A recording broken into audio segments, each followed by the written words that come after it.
கப்பல் கடலில் போய்கிட்டு இருக்கு. புயல், சூறாவளி, அலையெல்லாம் பெருசு பெருசாக ரொம்ப உயரமாக உண்டாகுது. கடுமையான காற்றுலேயும் வேகமான அலைகள்லேயும் சிக்கி அந்த கப்பல் தடுமாறுது. திசை மாறி போச்சு. எந்த பக்கம் போயிட்டு இருக்கிறோம்னே தெரியல. அந்த கப்பலை செலுத்திக்கிட்டு இருந்த மாலுமி ரொம்ப சாமர்த்தியமாக செயல்பட்டார். தன்னுடைய அறிவாற்றலையும் திறமையையும் முழுமையாக பயன்படுத்தினார். அந்த கப்பலை கட்டுப்படுத்தினார். மெதுவாக அந்த சூறாவளியிலிருந்து கப்பலை காப்பாற்றி கரைக்கு கொண்டுட்டு வந்து சேர்த்துட்டார். மாலுமின்னு ஒருத்தர் இருந்ததுனால அந்த மரக்கலம் காப்பாற்றப்பட்டது. மாலுமின்னு ஒருத்தர் இல்லைன்னு வச்சுக்கோங்க, அந்த கப்பலோட கதி என்னவா இருக்கும் யோசிச்சு பாருங்க. ஒரு கோபக்காரனுடைய நிலைமையும் அப்படித்தானா. கோபக்காரன்கிறவன் ஒரு மாலுமி இல்லாத மரக்கலம் அப்படிங்கிறார் நபிகள் நாயகம். கொந்தளிக்கிற கடல்ல கொடுமையான அலைகளின் உச்சியில் அல்லல் படுகிற மரக்கலத்தை விட மோசமானது கோபக்காரனின் நிலைமை அப்படிங்கிறது அவருடைய கருத்து. அது மாதிரி இதுன்னு சொல்லல, அதை விட மோசம் இது அப்படிங்கிறார். ஏன் தெரியுமா? ஒரு கப்பல் கடல்ல தடுமாறினா அதை சரிப்படுத்த மாலுமி இருக்கிறார். அவர் தன்னுடைய சாமர்த்தியத்தினால் அதை கட்டுப்படுத்தி சரியான வழிக்கு கொண்டுட்டு வந்துடுவார். ஆனால் கோபக்காரனுடைய நிலைமை அப்படி இல்லை அப்படிங்கிறார் நபிகள் நாயகம். மனித மனம் ஒரு மரக்கலம், அறிவு அதில் இருக்கிற மாலுமி. மாலுமி மரக்கலத்தை செலுத்துகிறான், அவனுக்கு கட்டுப்பட்டு அது ஓடுது. ஆனால் கோபக்காரனுங்கிற மனுஷங்கிட்ட அறிவுங்கிற மாலுமி சரியாக வேலை செய்ய மாட்டான். ஏன்னா கோபம் அந்த மாலுமியின் கண்களை அவிச்சிரும், காதுகளை கேட்காம பண்ணிவிடும். கண்ணையும் காதையும் மூடிவிட்டு கப்பலை ஓட்டுனா எப்படி ஓட்டுறது? அதனால் கோபக்காரன் மாலுமி இல்லாத மரக்கலம். இடி மின்னலில் மாட்டிக்கிட்டு கஷ்டப்படுற கப்பல் மாதிரி கஷ்டப்படுறான். பெரியவங்கள்லாம் என்ன சொல்கிறாங்க? உனக்கு கெடுதல் பண்ணவனுக்கும் நீ நன்மையை செய், எவருடைய விருப்பு வெறுப்பையும் பொருட்படுத்தாதே. பரம எதிரிக்கும் நீ நன்மை செய்ய ஆரம்பித்தா உன்னுடைய தூய நிலையை பார்த்துட்டு அவனும் உனக்கு நெருக்கமான நண்பனாக ஆயிடுவான். இதுதான் பெரியவங்க நமக்கு சொல்லியிருக்கிறது. புனித குரான் சொல்கிறது என்ன? தீமையை நன்மையை கொண்டே நீர் தடுத்து கொள்ளும் அப்படின்னு சொல்லப்பட்டிருக்கு. அதில் இன்னா செய்தாரை ஒருத்தல் அவர் நாண நன்னயம் செய்து விடல் அப்படிங்கிறார் திருவள்ளுவர். செல்வந்தர் ஒருத்தர்கிட்ட ஒரு சிறுவன் ஆடு மேய்ச்சிக்கிட்டு இருந்தானா.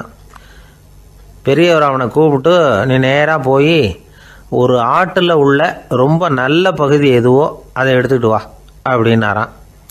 இவன் போனான். ஒரு ஆட்டு உடம்புல இருந்த நாக்கு, இருதயம், இது ரெண்டையும் எடுத்துகிட்டு வந்து கொடுத்தானான். பெரியவர் வாங்கி பார்த்தார். அதுக்கப்புறம் இப்போ நீ போய் இன்னொரு ஆட்டில் இருக்கிற ரொம்ப கெட்ட பகுதி எதுவோ அதை எடுத்துகிட்டு வா அப்படின்னாரான். இவன் போய் எடுத்துகிட்டு வந்தான். அவன் கையில் இருந்தது மறுபடியும் அதே மாதிரி நாக்கு, இருதயம், இது ரெண்டும் தான். என்னது இப்பவும் அதையே கொண்டுட்டு வந்திருக்கிற அப்படின்னாரான் பெரியவர். இவன் சொன்னானா, ஒரு உடம்புல உள்ள ரொம்ப நல்ல பொருளும் இதுதான், ரொம்ப கெட்ட பொருளும் இதுதான் அப்படின்னானா. இளம் வயசில் இப்படி பதில் சொன்னவர் தான் பேரறிஞர் லுக்மானுல் ஹக்கீம் அவர்கள். கோபப்படாமல் இருந்தால் இது ரெண்டும் நல்லா வேலை செய்யும், கோபப்பட்டால் இது ரெண்டும் மோசமாக வேலை செய்யும். அதை புரிஞ்சுக்கிறதுக்காகத்தான் இன்றைக்கி இந்த தகவல். கோபம் வந்துட்டால் நாம் என்ன செய்கிறோங்கிறது நமக்கே தெரியாது. ஒருத்தர் டாக்டர்கிட்ட போனார் அவசரமாக. டாக்டர், எனக்கு இப்போ கடுமையான கோப வெறி, எனக்கு கண்ணு மண்ணு ஒன்றும் புரியல, உடனடியாக அதை கட்டுப்படுத்தணும், உடனே இதுக்கு ஏதாவது ஒரு மாத்திரை கொடுங்க ப்ளீஸ் அப்படின்னார். அந்த டாக்டரும் உடனே ஒரு மாத்திரையை கொடுத்து, இதை உடனே போடுங்க, நான் தண்ணி கொண்டுகிட்டு வரேன்னு உள்ளே போனார். தண்ணியோடு திரும்பி வந்தார். இவர் சொன்னார், டாக்டர், நீங்கள் கொடுத்த மாத்திரை ரொம்ப பெருசாக இருந்தது, இருந்தாலும் கஷ்டப்பட்டு முழுங்கிட்டேன்னார். டாக்டர் சந்தேகத்தோடு மேசையை பார்க்குறார். பார்த்தா மாத்திரை அங்கேயே இருக்குது, பேப்பர் வெயிட்டை காணலை. ரொம்ப பேருக்கு கூட்டத்தில் பேசுறதுன்னா பயம், நமக்கு ஒன்றும் தெரியாதுன்னு மற்றவங்க நினச்சிடக்கூடாதுங்கிற எண்ணம் தான் இதுக்கு காரணம். ரொம்ப முக்கியமான ஒரு கூட்டம்னா பயமும் அதிகமாக இருக்கும். முக்கியமானவங்கள்லாம் வருவாங்களே, அவங்களாம் நம்மளை பற்றி மட்டமாக நினச்சிருவாங்களே அப்படிங்கிற பயம் வந்துடும். ஆனால் மேடை பேச்சுங்கிறது அவ்வளவு கடினமான ஒரு காரியம் இல்லைங்கிறாங்க அது சம்பந்தமான நிபுணர்கள். யாரும் பேச்சாளர் ஆகலாம், இது ஒன்றும் பெரிய கிஃப்ட்டு கிடையாது அப்படின்னு அவங்க சொல்கிறாங்க. நீங்கள் ஒரு சிறந்த பேச்சாளர் ஆகணுமா அப்படின்னா அதுக்குன்னு சில ஆலோசனைகளை சொல்லி வச்சுருக்கிறாங்க அனுபவசாலிகள். முதல் ஆலோசனை என்னென்னா, உங்கள் பேச்சு எளிமையாக இருக்கணும். ஏதாவது ஒரு கருத்து அல்லது 2 கருத்து சொன்னால் போதும். 20 அல்லது 30 கருத்துக்களை சொல்லிகிட்டே போகக்கூடாது. ரெண்டாவது ஆலோசனை, நீங்கள் என்ன பேச போகிறீங்கிறது முதல்ல உங்களுக்கு நல்லா புரியணும். அதுக்கப்புறம் தான் அதை அடுத்தவங்களுக்கு புரிய வைக்க முடியும்.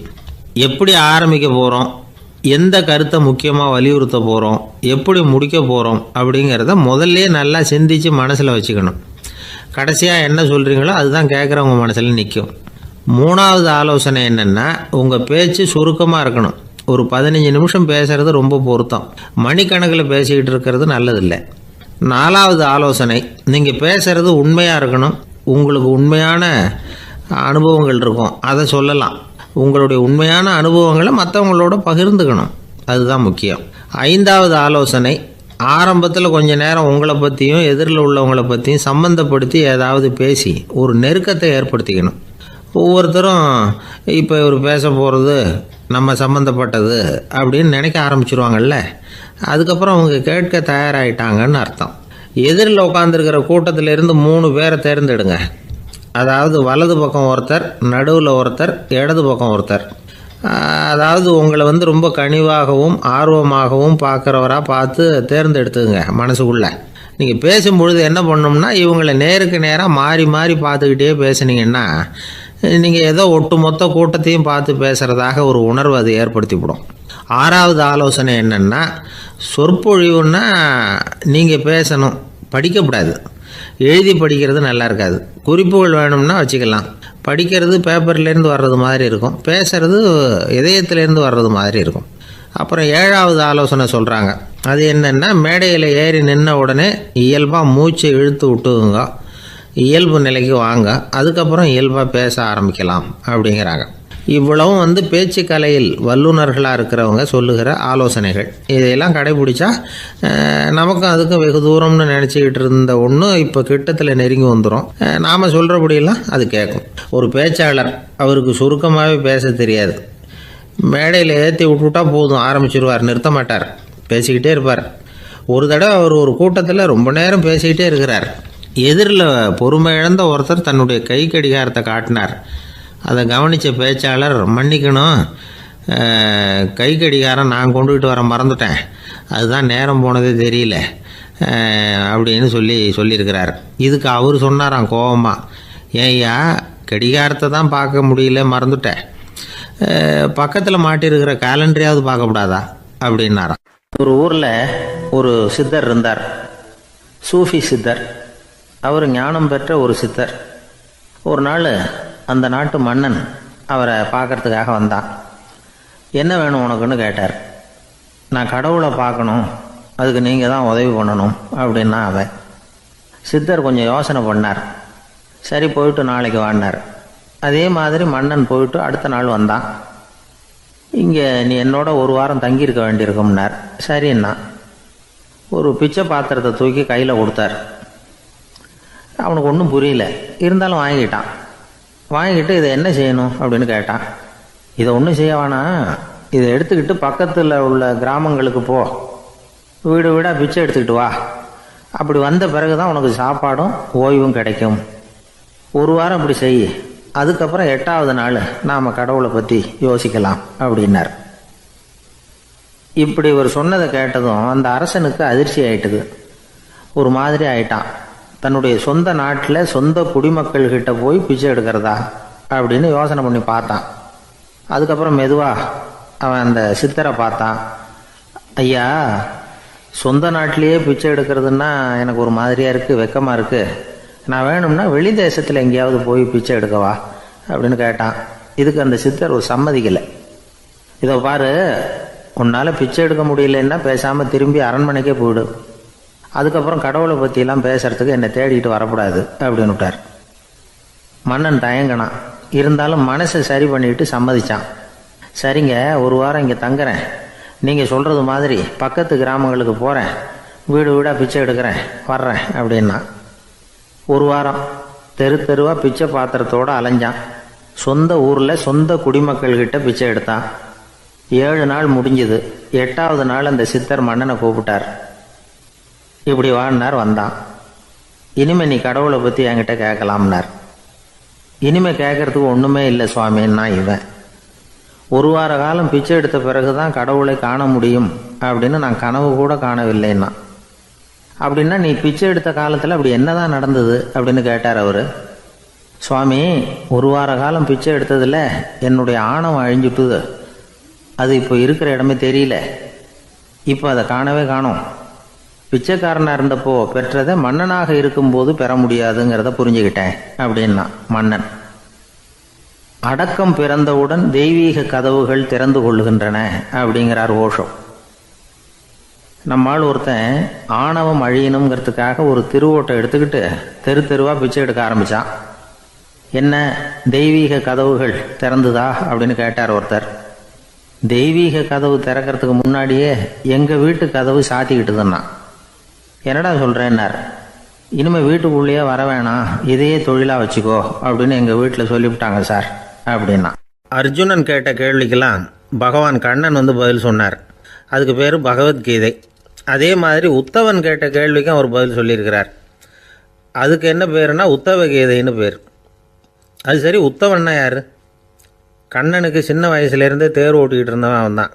குருஷேத்திர போர் முடிஞ்சது. அதர்மத்தை அழித்து தர்மத்தை நிலைநாட்டி தர்மனுக்கு முடிச்சு விட்டினார் கண்ணபிரான். அதுக்கப்புறம் துவாரகைக்கு திரும்பினார். தான் வந்த காரியம் முடிஞ்சது. அதனால் இளமையிலிருந்தே தனக்கு தேரோட்டியாக இருந்து வந்த உத்தவனை கூப்பிட்டார். இதை பாருப்பா, உனக்கு வேணுங்கிறத கேளுன்னார். அவன் தனக்குன்னு எதையும் கேட்குறதுக்கு ஆசைப்படலை. இருந்தாலும் கேள்வி கேட்குறதில் அவன் ரொம்ப கெட்டிக்காரன். அதனால் கேட்க ஆரம்பித்தான். பரந்தாமா, ராஜசூய யாகத்துக்கு தர்மனை கூப்பிட்டு தன்னுடைய அரண்மனையில் விருந்து வச்சான் துரியோதனை. அதுக்கப்புறம் சூதாட்டத்துக்கு கூப்பிட்டான். தர்மன் தோல்வி அடைகிற மாதிரி பண்ணிவிட்டான். நீங்கள் தான் முக்காலமும் உணர்ந்தவராச்சே, சூதாட்டத்தில் தர்மர் ஜெயிக்கிறது மாதிரி பண்ணியிருக்கக்கூடாதா? அந்த பகடக்காயை உருட்டுறப்போ நீங்கள் எதிர்பார்த்தது விழற மாதிரி பண்ணியிருக்கலாமே. சரி, அதுதான் இல்லை. வேடிக்கை பார்த்துக்கிட்டு இருந்த பீமன், அர்ஜுனன், நகுலன், சகாதேவன் இவங்களையும் பணையம் வச்சு ஆடுறப்போவாவது காப்பாற்றிருக்கலாம். அதையும் நீங்கள் செய்யலை. பாவம், அந்த அவல பொண்ணு, ஒன்றும் புரியாத ஒன்றும் தெரியாத அந்த உன்னுடைய சகோதரி திரௌபதி, அந்த பொண்ணை துச்சாதனன் இழுத்துக்கிட்டு துகில் உரிகிற கட்டத்தில் காப்பாற்றினியே. இது நியாயமா, முறையா, அறமா? இதுதான் உத்தவன் கேட்ட கேள்வி. இதுக்கு பரந்தாமன் பதில் சொல்கிறார். அப்படி கேள் உத்தவா. தருமனை துரியோதனன் சூதாட அழைக்கும் பொழுது என்ன சொன்னான் தெரியுமா? நான் பணையம் வைக்கிறேன், எனக்கு பதிலாக என்னுடைய மாமன் சகுனி பகடக்காய்களை உருட்டுவான்னு சொன்னான். உடனே தருமன், எனக்கு பதிலாக என்னுடைய மைத்துனன் கண்ணன் பகடக்காய்களை உருட்டுவான்னு சொல்லியிருக்கலாமே. அப்படி சொல்லலை. என்ன செஞ்சான் தெரியுமா? துரியோதனன் கூட சூதாட்டத்துக்கு சம்மதிச்சிட்டோம். கடவுளே, இது என்னுடைய மைத்துனன் கண்ணபிரானுக்கு தெரியக்கூடாது அப்படின்னு வேண்டிக்கிட்டான். இதனால் தருமன் எனக்கு மனசால் தடை போட்டுட்டான். அதனால் அரண்மனைக்கு வெளியிலேயே என்னை கூப்பிடுவாங்கன்னு நான் காத்துக்கிட்டு இருந்தேன். பீமன், அர்ஜுனன், நகுலன், சகாதேவன், திரௌபதி இவங்களை பணையம் வச்சு ஆடுறப்போவாவது கூப்பிடுவாங்கன்னு பார்த்தேன். அப்பவும் அவங்க என்னை கூப்பிடல, நினைக்கல. திரௌபதியை துச்சாதனன் கூந்தலை பிடிச்சி இழுக்கிறான். அப்போ கூட அவள் தன்னுடைய உடல் பலத்தால் தடுக்கிறதுக்கு முயற்சி பண்ணாலே தவிர என்ன நினைக்கல. துரியோதனன் சபைக்கு இழுத்து செல்லப்பட்ட திரௌபதி அறநூல்களையும் அரச நீதிகளையும் சொல்லிக்கிட்டு இருந்தாலே தவிர என்ன நினச்சே பார்க்கலை. துகில் உரிகிற கட்டத்தில் தான் ஹரி ஹரி கண்ணா பரந்தாமன்னு கூப்பிட்டா. அதனால தான் அப்போ போய் நான் காப்பாற்றினேன் அப்படின்னா பரந்தாமன். அப்படின்னா நீ அழைச்சாதான் போவியா, நீயா போக மாட்டியா அப்படின்னு கேட்குறான் உத்தவன். ஆமாம், நான் கூப்பிட்டா தான் போவேன். மனிதர்கள் செய்யக்கூடிய செயல்களையெல்லாம் அவங்கவுங்க போக்கிலேயே விட்டுட்டு வேடிக்கை பார்த்துக்கிட்டு இருப்பேன். நான் குறுக்கிட்டு ஒன்றுமே செய்ய மாட்டேன் அப்படின்னா பரந்தாமன். மனுஷன் தவறு பண்ணுனா திருத்த மாட்டியா, சும்மா பார்த்துக்கிட்டு தான் உட்காந்துருப்பியா அப்படின்னு கேட்குறான் உத்தவன். நான் மனுஷனுடைய உள்ளத்தில் இருக்கிறப்போ என் எதிரில் மனுஷன் தவறு பண்ண மாட்டான் அப்படின்னு ஆனா கண்ணன். அதாவது யார் நினைக்கிறாங்களோ அவங்க உள்ளத்துலலாம் அவன் இருக்கிறான். அப்படி இருக்கிறப்போ தவறு செய்ய மனுஷன் அஞ்சுவான். இதுதான் உத்தவ கீதைங்கிறது. இந்த காலத்துலேயும் சில பேர் பகவான் மாதிரி அடுத்தவங்க கஷ்டப்படுறத வேடிக்கை பார்த்துக்கிட்டு இருக்கிறது உண்டு. அன்றைக்கி அப்படித்தான். நடுத்தெருவில் ஒரு திருடனை பிடிச்சி எல்லாரும் சேர்ந்து அடிச்சுக்கிட்டு இருக்கிறாங்க. ஒரு ஆள் மட்டும் தள்ளி நின்று அதை வேடிக்கை பார்த்துக்கிட்டு இருக்கான். பார்த்துக்கிட்டு சிரிச்சுக்கிட்டு இருக்கிறான். என்ன சார் இது, பாவம் அந்த ஆளை போட்டு அப்படி அடிக்கிறாங்களே அப்படின்னும். அடிக்கட்டும் சார், அவன் அடி வாங்க வேண்டிய ஆள் தான் அப்படின்னா அவன். ஏன் சார் அப்படி சொல்கிறீங்க அப்படின்னு கேட்டோம். பின்ன என்ன சார், நான் ஒருத்தர் பையில் இருந்த பர்ஸை எடுக்கிறதுக்கு முயற்சி பண்ணிக்கிட்டு இருந்தேன். அதுக்குள்ளே அவன் முந்திக்கிட்டு அப்வேஸ் பண்ணிவிட்டான். பர்ஸை அவன் எடுத்துட்டான். பார்க்கறதுன்னா எடுக்கிறது அவனா? என்ன சார் நியாயம் இது? நல்லா வாங்கட்டும் அப்படிங்கிறான். ஜெருசலேம் அங்கே உள்ள ஒரு தேவாலயம். அதில் உள்ள பலிபீடத்தின் முன்னாடி ஒரு பெட்டி உண்டு. அது காணிக்கை பெட்டி. ஆலயத்துக்கு வர்றவங்க பிரார்த்தனை பண்ணிவிட்டு திரும்பி போகிற சமயத்தில் அந்த பெட்டியில் காணிக்கை போடுவாங்க. அவங்களால எவ்வளவு முடியுமோ அவ்வளவு போடுறது வழக்கம். அவங்கவுங்க வசதிக்கு தகுந்த மாதிரி போடுவாங்க. வசதி உள்ளவங்களாக இருந்தாலும் சரி, வசதியே இல்லாத வறியவர்களாக இருந்தாலும் சரி, ஆலய காணிக்கை பெட்டியில் காசு போடுறது அவங்களுக்கு ரொம்ப பெருமையான ஒரு செயல். ஒரு சமயம் இயேசு தம்முடைய சீடர்களோடு அந்த ஆலயத்துக்கு வரார். அங்கே உட்காந்து ரொம்ப நேரம் வழிபாடு பண்ணிகிட்டு இருக்கிறார். சீடர்களும் அந்த ஜபத்தில் கலந்துக்கிட்டாங்க. வழிபாடு முடிஞ்சுது. இயேசு உட்காந்துருக்கிறார். காணிக்கை பெட்டியில் காசு போடுறவங்கள கவனிக்கிறார். சீடர்களும் அதையே கவனிச்சுக்கிட்டு இருக்கிறாங்க. ரொம்ப பேர் வரிசையாக வந்தாங்க. அவங்களால முடிஞ்ச அளவுக்கு காசு போட்டுட்டு அவங்க பாட்டுக்கு போய்கிட்டு இருக்கிறாங்க. வசதியானவங்க நிறைய பேர் வந்தாங்க. அதுக்கு மத்தியில் வயசான ஒரு அம்மா, அவங்களும் வந்து காசு போட்டுட்டு போகிறாங்க. இப்போ இயேசு தன்னுடைய சீடர்கள் பக்கம் திரும்பினார். ஒரு கேள்வி கேட்டார். இப்போ இந்த காணிக்கை பெட்டியில் நிறைய பேர் வந்து காசு போட்டுட்டு போகிறத நீங்கள் கவனிச்சிங்க. இன்றைக்கி இந்த காணிக்கை பெட்டியில் ரொம்பவும் அதிகமாக காசு போட்டது யார் அப்படின்னு கேட்டார். முதல்ல வந்தார ஒரு பெரிய மனுஷன், அவர் தான் அதிகமாக போட்டார் அப்படின்னார் ஒருத்தர். மூணாவதாக வந்தவர் தான் அதிகமாக போட்டார், நான் கவனித்தேன் அப்படின்னாரு இன்னொருத்தர். இப்படி ஆளுக்கு ஒரு விதமாக சொல்கிறாங்க. கடைசியாக இயேசு சொன்னாராம், இன்றைக்கு அந்த பெட்டியில் அதிகமாக காசு போட்டவங்க அந்த வயசான அம்மா தான் அப்படின்னாராம். சீடர்களுக்கு ஒன்றும் புரியல. அந்த அம்மா ரொம்ப ஏழையாச்சே, அவங்க எப்படி அதிகமாக காணிக்கை செலுத்த முடியும் அப்படிங்கிறது அவங்க சந்தேகம். இயேசு விளக்குனார். நிறைய பேர் வந்தாங்க, நிறையவே காசுகள் போட்டாங்க, அது உண்மைதான். ஆனாலும் அந்த அம்மா என்ன பண்ணாங்க கவனிச்சிங்களா? வந்தாங்க, தன்னுடைய காசு பையை திறந்தாங்க, அப்படியே கொட்டுனாங்க. அதில் இருந்தது 2 காசுகள் தான். அந்த 2 காசும் காணிக்கை பெட்டியில் விழுந்துட்டுது. மற்றவங்கள்லாம் தங்கள்கிட்ட இருந்த செல்வத்தின் ஒரு சிறு பகுதியை எடுத்து பெட்டியில் போட்டாங்க. ஆனால் இந்த அம்மா தன்கிட்ட என்ன இருந்ததோ அதை அப்படியே போட்டுட்டாங்க. தன்னுடைய பிழைப்புக்காக வச்சுருந்த அவ்வளவையும் இழக்கிறதுக்கு தயாராகிட்டாங்க. அவ்வளவு தாராள மனசு அவங்களுக்கு. அதனால் அவங்க செலுத்தின காணிக்கை தான் அளவில் அதிகம் அப்படின்னார். விலை மதிப்பில்லாத முத்து புதையல் ஒருத்தனுக்கு கிடைக்க போகுதுன்னு வச்சுக்கோங்க. அதன் மதிப்பை உணர்ந்தவன் என்ன பண்ணுவான்? அதை அடையிறதுக்காக தன்கிட்ட இருக்கிற எதையும் கொடுக்கறதுக்கு தயாராக இருப்பான் இல்லையா?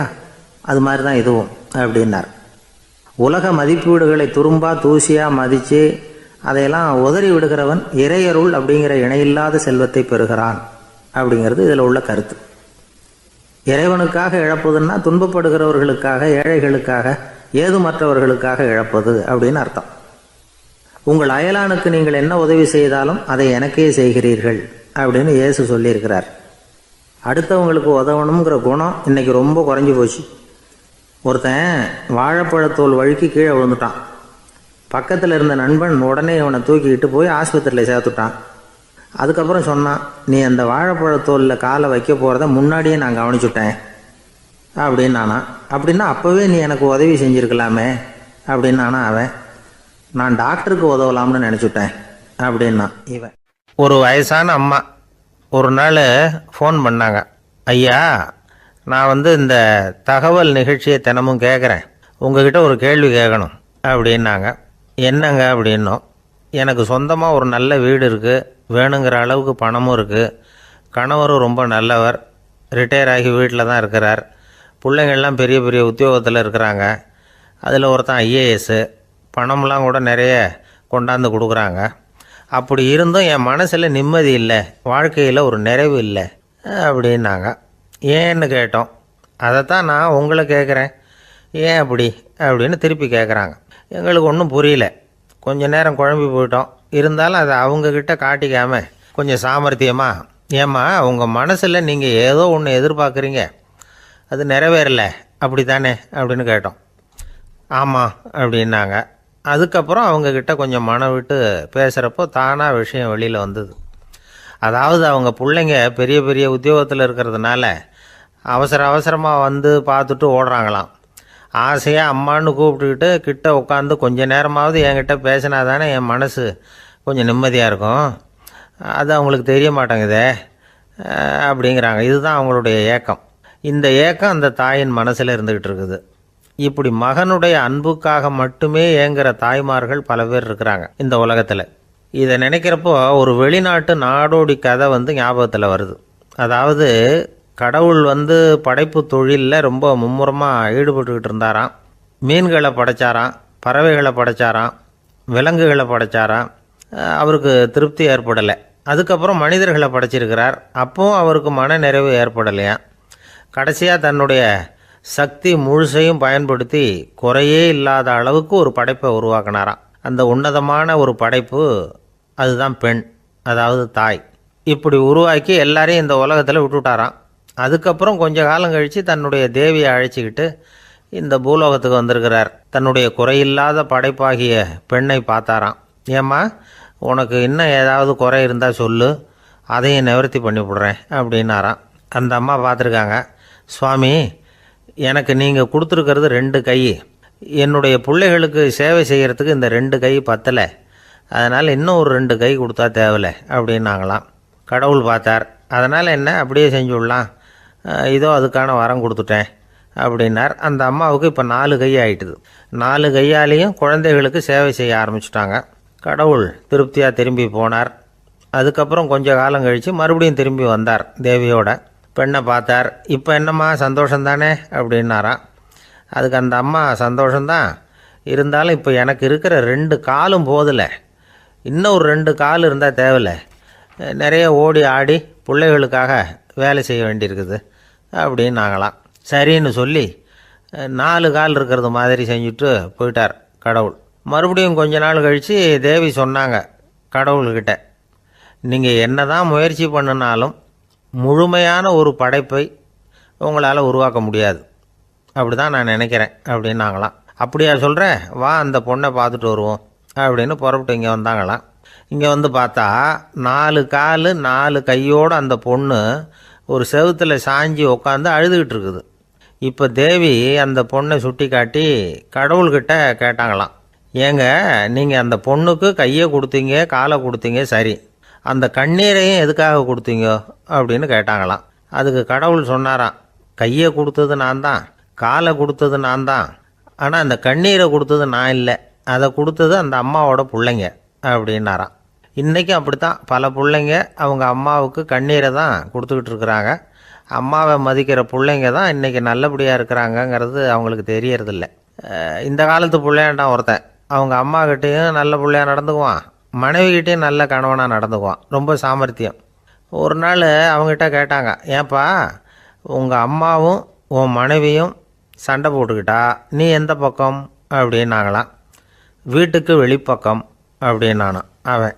அங்கே ஒரு புதர் தெரியுது இல்லையா, இந்த புதருக்குள்ளே ஒரு சிங்கம் இருக்குது, அந்த பக்கமாக நான் போகிறப்போ வர்றப்போலாம் அது என்கிட்ட வம்பு வளர்க்குது, தகராறு செய்யுது, என் மேலே பாயுது, என்னை தாக்குது, ஏன்னு தெரியல அப்படின்னுது. இதை கேட்டதும் அந்த குரங்கு சொல்லிச்சு, இனிமேல் கவலைப்படாத, இந்த தடவை நான் உன்னை காப்பாற்றுறேன்னுது. அதுக்கப்புறம் ஒரு நாள் அந்த குரங்கும் கழுதியும் அந்த புதர் பக்கமாக போய்கிட்டு இருந்தாங்க. எதிர்பார்த்தது மாதிரியே நடந்தது.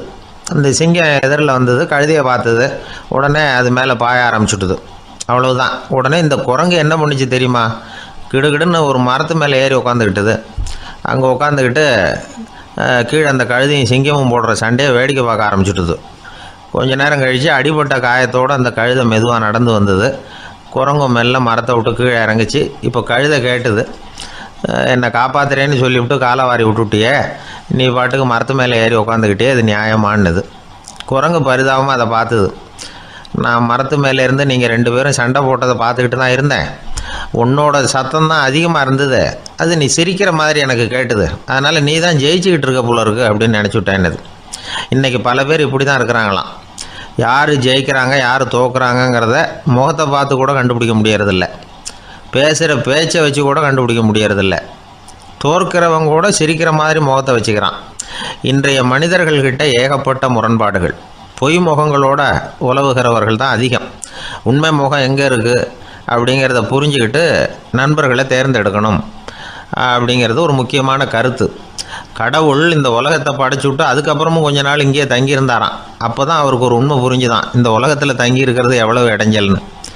தினமும் மனிதர்கள் தேடி வந்து ஏதாவது புகார் சொல்லிக்கிட்டே இருந்தாங்களாம். எனக்கு அது வேணும் இது வேணும்னு கேட்டுக்கிட்டே இருந்தாங்களாம். சில பேர் வந்தாங்க, நாங்கள் வந்து விவசாயம் பண்ணுறோம், தண்ணி இல்லாமல் பயிர் காயுது, எங்களுக்கு மழை வேணும் அப்படின்னாங்க. அவங்க போனதும் அதுக்கப்புறம் சில பேர் வந்தாங்க, நாங்கள் வந்து மண்பானை செய்கிறவங்க நிறைய பானை செஞ்சு வச்சுருக்குறோம், மழை பெஞ்சால் எல்லாம் கரைஞ்சி வீணாக போயிடும், அதனால் இன்றைக்கி மழை பெய்யக்கூடாதுன்னாங்க. கடவுள் பார்த்தார், அவருக்கு என்ன பண்ணுறதுன்னே தெரியல, ஏகப்பட்ட குழப்பம், தலையை பிச்சுக்கலாம் போல் இருந்தது, கிட்டத்தட்ட பைத்தியம் பிடிக்கிற அளவுக்கு ஆகிட்டுது. எல்லாருடைய ஆசைகளையும் அவரால் நிறைவேற்ற முடியல, ஏன்னா ஒன்றுக்கு ஒன்று முரண்பாடாக இருந்தது. ஒரு நாள் தன்னுடைய அமைச்சரவையை கூட்டி ஆலோசனை கேட்டார். என்ன செய்யலான்னு சொல்லுங்கன்னார். இது என்ன பிரமாதம், பேசாமல் இமயமலை அடிவாரத்தில் போய் உட்காந்துங்க, யாரும் தொந்தரவு பண்ண மாட்டாங்கன்னாங்க. அங்கேயும் மனிதர்கள் வர ஆரம்பிச்சுருவாங்களேன்னார் கடவுள். சரி அப்படின்னா சந்திரனில் போயிருந்துக்கலாமேன்னாங்க. அங்கேயும் மனுஷன் குடி வர போகிறான் அப்படின்னார் கடவுள். வெகு தூரத்துக்கு அப்பால் உள்ள நட்சத்திர மண்டலத்துக்கு போயிடலான்னாங்க. இதெல்லாம் நிரந்தர தீர்வாகாது, நிரந்தரமாக இந்த மனிதனுடைய தொல்லையிலேருந்து நான் விடுபடணும், அதுக்கு ஏதாவது வழி சொல்லுங்கன்னார் கடவுள். ஒரு வயசான ஆள் வந்தார். கடவுளுக்கு காதோட காதாக ஒரு வழியை சொன்னார். கடவுளுக்கு முகம் மலர்ந்தது. அதுதான் சரி, அப்படியே செஞ்சுடலான்னார். அந்த ஆள் சொன்ன ரகசியம் என்ன தெரியுமா? மனிதனால் அடைய முடியாத ஒரு இடம் இருக்குது, அது வேறு எங்கேயும் இல்லை, அவனுக்கு உள்ளே இருக்குது, அங்கே போய் மறைஞ்சிங்க, அதுக்கப்புறம் மனிதர்களால் உங்களுக்கு தொந்தரவு இருக்காதுன்னார். மனிதன் நினைக்காத இடம் அதுதான். அதாவது உள்ளுக்குள்ளே இருக்கிற உண்மையை புரிஞ்சிக்காம வெளியில் எங்கேயோ அது இருக்கிறதாக நினச்சி வரட்டிக்கிட்டு அலையிறான் மனுஷன். உள்ளே இருக்கிற உண்மை புரிஞ்சால் நாம் தன்னம்பிக்கையோடு தலை நிமிர்ந்து வாழலாம். வேடிக்கையாக ஒரு கதை சொல்லுவாங்க, இதை பாருங்கள், நம்ம பையன் எங்கே பணம் வச்சாலும் எடுத்து விட்றான், என்ன பண்ணுறதுன்னாங்க அம்மா.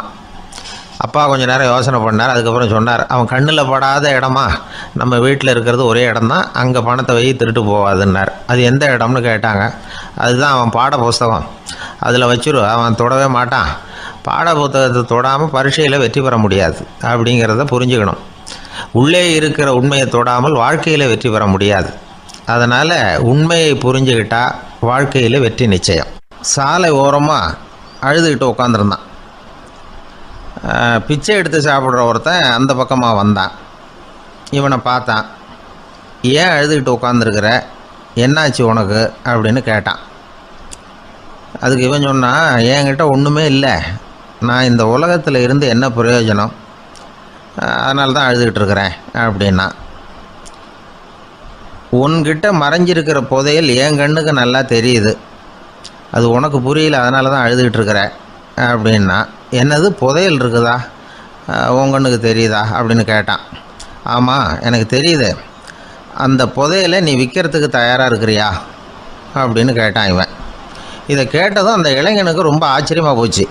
என்னது இப்படி கேட்குறானே அப்படின்னு. என்கிட்ட ஒரு காசு கூட இல்லையே, அப்படி இருக்கிறப்போ புதையல் எங்கேருந்து வந்தது அப்படின்னா. இந்த நேரத்தில் அந்த பிச்சைக்காரன் சிரித்தான். இப்படி தான் இந்த உலகத்தில் எல்லோரும் சொல்லிகிட்டு இருக்கிறாங்க, என்கிட்ட ஒன்றுமே இல்லை ஒன்றுமே இல்லைன்னு சொல்லி, ஆனால் அவங்கக்கிட்ட தான் புதையல் இருக்குது, நீ வேணும்னா என் கூட வா, நம்ம நாட்டு அரசர்கிட்ட போவோம், உங்ககிட்ட இருக்கிற புதையலை அவர் நல்ல விலைக்கு எடுத்துக்குவார் அப்படின்னா. அது எப்படி உனக்கு தெரியும்னா, இதுக்கு முன்னாடியும் இது மாதிரி பல பேரை நான் வந்து ராஜா கிட்ட அழைச்சிட்டு போயிருக்கிறேன், அதனால தான் உன்னை பார்த்தேன், உன்னையும் கூப்பிட்றேன், நீ சரின்னு சொன்னால் உன்னை அழைச்சிட்டு போகிறேன், உங்ககிட்ட இருக்கிற புதையலை அவர் நல்ல விலை கொடுத்து எடுத்துக்குவார் அப்படின்னு சொன்னான். இவன் இப்படி சொல்கிறது அந்த இளைஞனுக்கு ஒன்றுமே புரியல. இது என்னது இந்த ஆள் இப்படி சொல்லிகிட்டு இருக்கிறான், நம்மக்கிட்ட என்ன இருக்குது, அதுவும் இல்லாமல் இவனே பிச்சை எடுத்து சாப்பிட்டுக்கிட்டு இருக்கிறான், இவன் போய் நம்மளை ராஜா கிட்ட அழைச்சிட்டு போகிறதா போகிறேங்கிறானே என்ன அப்படின்னு சொல்லி அவன் யோசனை பண்ணான். என்ன யோசிக்கிற, உனக்கு பணம் வேணும்னா என்னோட வா அப்படின்னா. இளைஞன் ஒரு முடிவுக்கு வந்தான். சரி, இங்கேயே உட்காந்துக்கிட்டு இருக்கிறத விட அங்கேயாவது போய் பார்ப்போமே, இங்கே அழுதுகிட்டு உட்காந்துருக்கிறதுல என்ன பிரயோஜனம், ஏதோ கூப்பிட்றான் போய் பார்த்துட்டு வருவோமே அப்படின்னு சொல்லி அவன் கூட புறப்பட்டான். பிச்சைக்காரன் முன்னாடி போயிட்டே இருக்கிறான், இந்த இளைஞன் பின்னாடி நடந்து போயிட்டுருக்கான். ரெண்டு பேரும் அரண்மனையை நோக்கி போகிறாங்க. பாதி வழி போயிருப்பாங்க. வழியில் அந்த பிச்சைக்காரன் சொன்னான், இதை பாரு, முன்னாடியே சில விஷயங்களை நாம் பேசிக்க வேண்டியிருக்கு, சரியாக தெளிவாக முடிவு எடுத்துக்கிட்டு அதுக்கப்புறம் ராஜாக்கிட்ட போகணும். ஏன்னா அங்கே போய் அது முடியாது இது முடியாதுன்னு நாம் நமக்குள்ளே சண்டை போட்டுக்கிட்டு இருக்க முடியாது. ராஜாவுக்கு விலையை பற்றி கவலையே இல்லை. எவ்வளவு சொன்னாலும் நமக்கு பணம் கிடச்சிரும். ஆனால் அதுக்கப்புறம் நான் இதை விற்கிறதுக்கு தயாராக இல்லைன்னு சொல்லிடக்கூடாது. அதனால் புதையலை விற்கிறதா இல்லையாங்கிறத இங்கேயே தெளிவாக முடிவு செஞ்சுக்கணும். இல்லைன்னா ராஜா கிட்ட போய் அங்கே போய் குழப்பிக்கிட்டு இருக்க முடியாது அப்படின்னு சொன்னான். இளைஞனுக்கு ஒன்றுமே புரியல. என்ன சொல்கிற நீ, என்கிட்டயா புதையலா, எங்கே இருக்குது அப்படின்னு சொல்லி குழம்பி போனான்.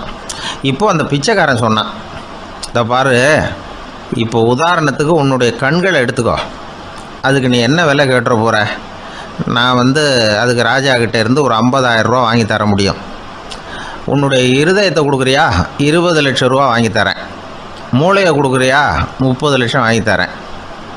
என்ன சொல்கிற அப்படின்னு சொல்லி இந்த பிச்சைக்காரன் பேசிக்கிட்டே போகிறான். இளைஞனுக்கு கோபம் வந்துட்டுது. என்ன உளர்ற, உனக்கு என்ன பைத்தியமா? கண்ணையும் மூளையையும் இருதயத்தையுமா விற்பாங்க? என்ன விலை கொடுத்தாலும் அதையெல்லாம் நான் விற்கிறதுக்கு தயாராக இல்லை, நான் விற்க மாட்டேன். அதை கொடுத்துட்டு நான் என்ன பண்ணுறது? இப்படி நான் மட்டும் இல்லை, யாருமே இதை விற்கிறதுக்கு தயாராக இருக்க மாட்டாங்க அப்படின்னு சொன்னான் அந்த இளைஞன். இவன் இப்படி சொன்னதும் அந்த பிச்சைக்காரன் வாய் விட்டு சிரிக்க ஆரம்பிச்சுட்டான். இப்போ பைத்தியமானது நானா நீயா? லட்சக்கணக்கான கோடிக்கணக்கான ரூபாய் பொறுமானம் உள்ள பொருள்களை உங்ககிட்டயே வச்சுக்கிட்டு விற்க முடியாதுன்னு சொல்கிற நீ தான் ஏழை. என்கிட்ட ஒன்றுமே இல்லைன்னு மரத்தடியில் உட்காந்து அழுதுகிட்டு இருக்கிறியே அப்படின்னு சொன்னான். இன்றைக்கி பார்த்திங்கன்னா பல பேர் தன்கிட்ட புதைஞ்சிருக்கிற ஆற்றலை புரிஞ்சிக்க முடியாமல் அவதிப்பட்டுக்கிட்டு இருக்கிறாங்க. நம்மக்கிட்ட என்ன இருக்குங்கிறது அவங்களுக்கு தெரியறதில்ல. அதனால தான் என்கிட்ட ஒன்றுமே இல்லைன்னு சொல்லி அழுதுகிட்டு இருக்கிறாங்க. இதை விளங்க வைக்கிறதுக்கு பெரியவங்க சொல்கிற கதை இது. நம்மக்கிட்ட இருக்கிற புதையலை நாம் தான் தோண்டி எடுக்கணும். உண்மையான புதையலுங்கிறது உள்ளே இருக்குது. ஆனால் அதை வெளியில் தேடுற ஆசாமிகள் தான் அதிகம். சராசரி மனித இயல்பு அப்படி. நம்மக்கிட்ட விலை மதிக்க முடியாத பகுத்தறிவு இருக்குது. அதை வச்சுக்கிட்டு வாழ்க்கையில் முன்னேறத்துக்கு முயற்சி பண்ணணும். என்கிட்ட ஒன்றுமே இல்லைன்னு நினச்சி ஓரமாக உட்காந்துடக்கூடாது. முயற்சி செஞ்சால் முடியாத காரியம் எதுவுமே இல்லை. ஒரு ரயில்வே ஸ்டேஷன் பக்கம் வெளியில் ஒரு டாக்ஸி நின்றுட்டு இருந்தது. அந்த பக்கமாக வந்த ஒருத்தர் டாக்ஸி டிரைவரை பார்த்து சொன்னார், ஐயா, உங்கள் வண்டியில் பின் சீட்டில் ஒரு மணி பர்ஸு கிடக்கு, யாரோ மறந்து விட்டுட்டு போயிருக்கிறாங்க அப்படின்னார். இல்லை அது காலி பர்ஸு தான், நான் தான் அதை அங்கே போட்டு வச்சுருக்கிறேன்னார் டிரைவர். ஏன்னு கேட்டார் அவர். இதுக்கு டிரைவர் சொன்னார், அதை பார்க்குற யாராவது அதை எடுத்துக்கலாம்ங்கிற ஆசையிலையாவது சவாரிக்கு வருவாங்க, அதுக்காக தான் போட்டு வச்சுருக்கிறேன் அப்படின்னார். ஒரு ராஜா ஊரெல்லாம் சுற்றி பார்த்துட்டு வரலாம்னு ஒரு நாள் புறப்பட்டு போனார். ஒரு இடத்துல தறி நெசவு வேலை ரொம்ப மும்முரமாக நடந்துக்கிட்டு இருந்தது. ஒரு பெரியவர் தறியால் நெசவு வேலை செஞ்சுக்கிட்டு இருந்தார். பக்கத்தில் ஒரு அழகான பொண்ணு உட்காந்து நூலை சுற்றிக்கிட்டு இருக்குது. ராஜா அந்த பெரியவரை பார்த்து யார் இந்த பொண்ணுன்னு விசாரித்தார். ராஜா அப்படி கேட்டதும் அவருக்கு ரொம்ப பெருமையாக போயிட்டுது. ஏன்னா உட்காந்துருந்தது அவரோட மகள். அரசே, இது என்னுடைய மகள். இவ வேகமாக நூல் திரிக்கக்கூடியவள். வைக்கோலை எடுத்து இவ திரிச்சா கூட அது எல்லாம் பவுனிழையாக வெளியில் வரும் அப்படின்னு ஒரு ராசி இவளுக்கு அப்படின்னு ரொம்ப பெருமையாக ராஜா கிட்ட சொன்னார். ராஜா இதை கேட்டதும் அசந்துட்டார். அப்படியா, இவ்வளவு அழகும் சாமர்த்தியமும் உள்ள இந்த பொண்ணு என்னோட வரட்டுமே, இவளை என் மருமகளை ஆக்கிக்கிறேன் அப்படின்னார் ராஜா. அந்த பெரியவருக்கு ஒன்றும் புரியல. ஏதோ கொஞ்சம் பெருமையாக சொல்ல போக அது இப்படி ஆயிட்டுதே அப்படின்னு கவலைப்பட்டார். இருந்தாலும் ராஜா பேச்ச தட்ட முடியுமா, மகளை அனுப்பி வச்சுட்டார். ராஜா அந்த பொண்ணை அரண்மனைக்கு அழைச்சிட்டு வந்தார். அங்கே ஒரு அறையில் வச்சு பூட்டி விட்டார். அந்த ரூமு நிறைய வைக்கோலை கொண்டாந்து போட்டு அடைச்சாங்க. 3 ராட்டைகள் வேற வச்சுருந்தாங்க. நாளைக்கு பொழுது விடியறதுக்குள்ளே நீ இந்த வைக்கோலையெல்லாம் தங்க இழைகளாக மாற்றி காட்டணும். நாளைக்கு காலம்புறம் நான் இந்த அறை கதவை திறப்பேன். உன் தகப்பன் சொன்னது மாதிரி எல்லாம் தங்கமாக மாறி இருக்கணும், இல்லைன்னா நீ உயிர் தப்ப முடியாது அப்படின்னு உத்தரவு போட்டார். பாவம் அந்த பொண்ணு என்ன பண்ணும், பகல் பூரா அழுதுகிட்டே உட்காந்துருக்குது. ராத்திரி பூராவும் தூக்கம் வரல. மறுநாள் அதிகாலை நேரத்தில் யாரோ கதவை தட்டுற சத்தம் கேட்டுது. பயந்துக்கிட்டே கதவை திறக்கிறா. திறந்து பார்த்தா வெளியில் 3 அவலட்சணமான பெண்கள். ஒருத்திக்கு கால் அகலமாக முறை மாதிரி இருக்குது, இன்னொருத்திக்கு கட்டை விரல் கரண்டி மாதிரி பெருசாக இருக்குது, 3ஆவது பொண்ணுக்கு உதடு தடித்து ரப்பர் மாதிரி தொங்கிக்கிட்டு இருக்கு. யார் நீங்கள், உங்களுக்கு என்ன வேணும் அப்படின்னு கேட்குது இந்த பொண்ணு. நாங்கள் உங்களுக்கு உதவி செய்கிறதுக்கு தான் வந்திருக்கிறோம் அப்படின்னு சொல்லி உள்ளே வந்தாங்க. உட்காந்தாங்க. கொஞ்ச நேரத்துக்குள்ளே உள்ளே இருந்த வைக்கோலையெல்லாம் தங்க இழைகளாக மாற்றி கொடுத்துட்டு போயிட்டாங்க. காலையில் ராஜா வந்தார், பார்த்தார். ஆகா பேஷுன்னார். இன்னும் கொஞ்சம் வைக்கோலை கொண்டாந்து அந்த ரூமில் போட சொன்னார். இந்த வைக்கோலையும் இன்றைக்கி தங்கமாக மாற்றிவிடு, நாளைக்கு மறுநாள் உனக்கும் இளவரசனுக்கும் கல்யாணம்னு சொல்லிவிட்டார். இன்றைக்கி ராத்திரி அந்த 3 பொண்ணுங்களும் வந்தாங்க. வைக்கோலை பொண்ணு இழைகளாக மாற்றினாங்க, புறப்பட்டாங்க. இந்த பொண்ணு அவங்க காலில் விழுந்து வணங்கினா, என் உசுரை காப்பாற்றினீங்க, உங்களுக்கு நான் என்ன கைமாறு செய்ய போகிறேன் அப்படின்னா. பயப்படாத, நீ விரும்பினா எங்களுக்கு ஒரு உதவி செய்யலாம். உன்னுடைய கல்யாணத்துக்கு நாங்கள் 3 பேரும் வரோம். நீ எங்களை வரவேற்று ராஜாக்கிட்டையும் இளவரசர்கிட்டையும் நாங்கள் உன்னோட பெரியப்பா பொண்ணுங்கன்னு சொல்லி அறிமுகப்படுத்தி வை, நாங்கள் விருந்து சாப்பிட்டுட்டு போயிடுறோம் அப்படின்னாங்க. ரொம்பவும் சந்தோஷமாக சரின்னு ஒத்துக்கிட்டா. கல்யாண நாள் வந்தது. கல்யாணம் ரொம்ப கோலாகலமாக நடந்துக்கிட்டு இருக்கு. எல்லா தேசத்து ராஜா ராணிகளும் வந்துக்கிட்டு இருக்கிறாங்க. அந்த 3 அவலட்சணமான பொண்ணுங்களும் சேர்ந்தாங்க. யார் இவங்கன்னு கேட்டார் ராஜா. என் பெரியப்பா பொண்ணுங்க அப்படின்னா அந்த பொண்ணு. காலும் உதடும் கட்டை விரலும் ஏன் இப்படி உங்களுக்கு அவலட்சணம் ஆயிட்டுது அப்படின்னு கேட்டார். அதுக்கு அந்த பொண்ணுங்க பதில் சொன்னாங்க. என்ன செய்யறது, ஓயாமல் வைக்கோலை நூற்று ஒருத்தியோட கட்டை விரல் அப்படி கரண்டி மாதிரி ஆயிட்டுது. நாக்கில் தொட்டு தொட்டு திரிச்சதுனால ஒருத்தியோட உதடு அப்படி ஆயிட்டுது. காலால் கட்டையை அழுத்தி அழுத்தி தறி போட்டதுனால இன்னொருத்தையோட கால் அப்படி ஆயிட்டுது. உங்கள் மருமகளாக வந்திருக்கிற இந்த பொண்ணு அந்த 3ஐயுமே செய்ய தெரிஞ்சவ தான். என்ன ஆக போகுதோ இன்னும் கொஞ்ச நாளில் அப்படின்னாங்க. அவ்வளவுதான். ராஜா பயந்துட்டார். அம்மா, இன்னையிலேருந்து நீ இளவரசனின் மனைவி. நீ எப்பவும் அழகாக இருக்கணும். அதனால் நீ இனிமேல் வைக்கோலை திரிக்கவே கூடாது அப்படின்னு உத்தரவு போட்டார். அவளை இக்கட்டான சூழ்நிலையிலிருந்து காப்பாற்றின அந்த 3 பொண்ணுங்களும் சந்தோஷமாக திரும்பி போயிட்டாங்களாம். சுவாமி சின்மயானந்தர் இந்த கதையை சொல்லியிருக்கிறார். தன்னலம் மறந்து சுயலாபத்தை தியாகம் செய்கிறது வைக்கோல்ல இருந்து தங்க இழைய நூக்கிறது மாதிரி அப்படிங்கிறார் அவர். அது இருக்கட்டும், இப்போ நம்ம கதைக்கு வருவோம். ஒரு ராஜா தன்னோட மகனுக்கு சுயவரம் நடத்தினார். எல்லா தேசத்திலிருந்தும் ராஜகுமாரர்கள் வந்திருந்தாங்க. ராஜகுமாரியை கல்யாணம் பண்ணிக்கலாம்ங்கிற ஆசையில் சுயம்பர மண்டபத்திலேருந்து எல்லா ராஜகுமாரர்களும் அலறி அடிச்சுக்கிட்டு வெளியில் ஓடி வந்துகிட்டு இருக்கிறாங்களாம். ஏன் இப்படி எல்லாரும் மிரண்டு போய் ஓடி வர்றாங்கன்னு கேட்டார் ஒருத்தர். அதுக்கு இன்னொருத்தர் விவரம் சொன்னார். ராஜகுமாரியை இன்னைக்கு தான் அவங்க நேரில் பார்த்தாங்களாம், அதுதான் அப்படி ஓடி வந்துகிட்டு இருக்கிறாங்க அப்படின்னார். காசி மாநகரத்தை பிரம்மதத்தன் அப்படிங்கிற ராஜா ஆட்சி பண்ணிட்டு வந்தார். அவர் ஒவ்வொரு வருஷமும் ஒரு திருவிழா நடத்துறது வழக்கம். எல்லா தேசத்திலிருந்தும் எல்லா வகையான ஜனங்களும் அதில் கலந்துக்குவாங்க. ஒரு சமயம் அது மாதிரி விழா நடந்துகிட்டு இருந்தது. வைகுண்டத்திலிருந்து தேவலோகத்திலிருந்து நிறைய தேவகுமாரர்கள்லாம் காசி நகருக்கு அப்போது வந்திருந்தாங்க. அதில் முக்கியமாக ஒரு 4 தேவகுமாரர்கள். அந்த 4 பேரையும் சுற்றி ஏகப்பட்ட கூட்டம். அப்படி என்ன விசேஷம் அவங்கக்கிட்ட அப்படின்னா, மற்றவங்களை விட அவங்க முகம் அழகாக இருந்ததா அப்படி பார்த்தா அப்படியும் இல்லை. அவங்க அணிஞ்சிருந்த மலர் மாலைகள் தான் அதுக்கு காரணமாக. அந்த மலர்கள்லேருந்து அப்படி ஒரு அபூர்வமான நறுமணம். இதுக்கு முன்னாடி இப்படி ஒரு நறுமணத்தை அந்த ஊர் ஜனங்க அனுபவிச்சதே இல்லை. அதுதான் அந்த 4 பேரையும் சுற்றி கூட்டம். எல்லாரும் கேள்வி கேட்க ஆரம்பித்தாங்க. உடனே அந்த 4 தேவகுமாரர்களும் எல்லாருக்கும் தெரியும்படியாக வானத்தில் எழும்பி கொஞ்சம் உயரமாக நின்றுக்கிட்டாங்க.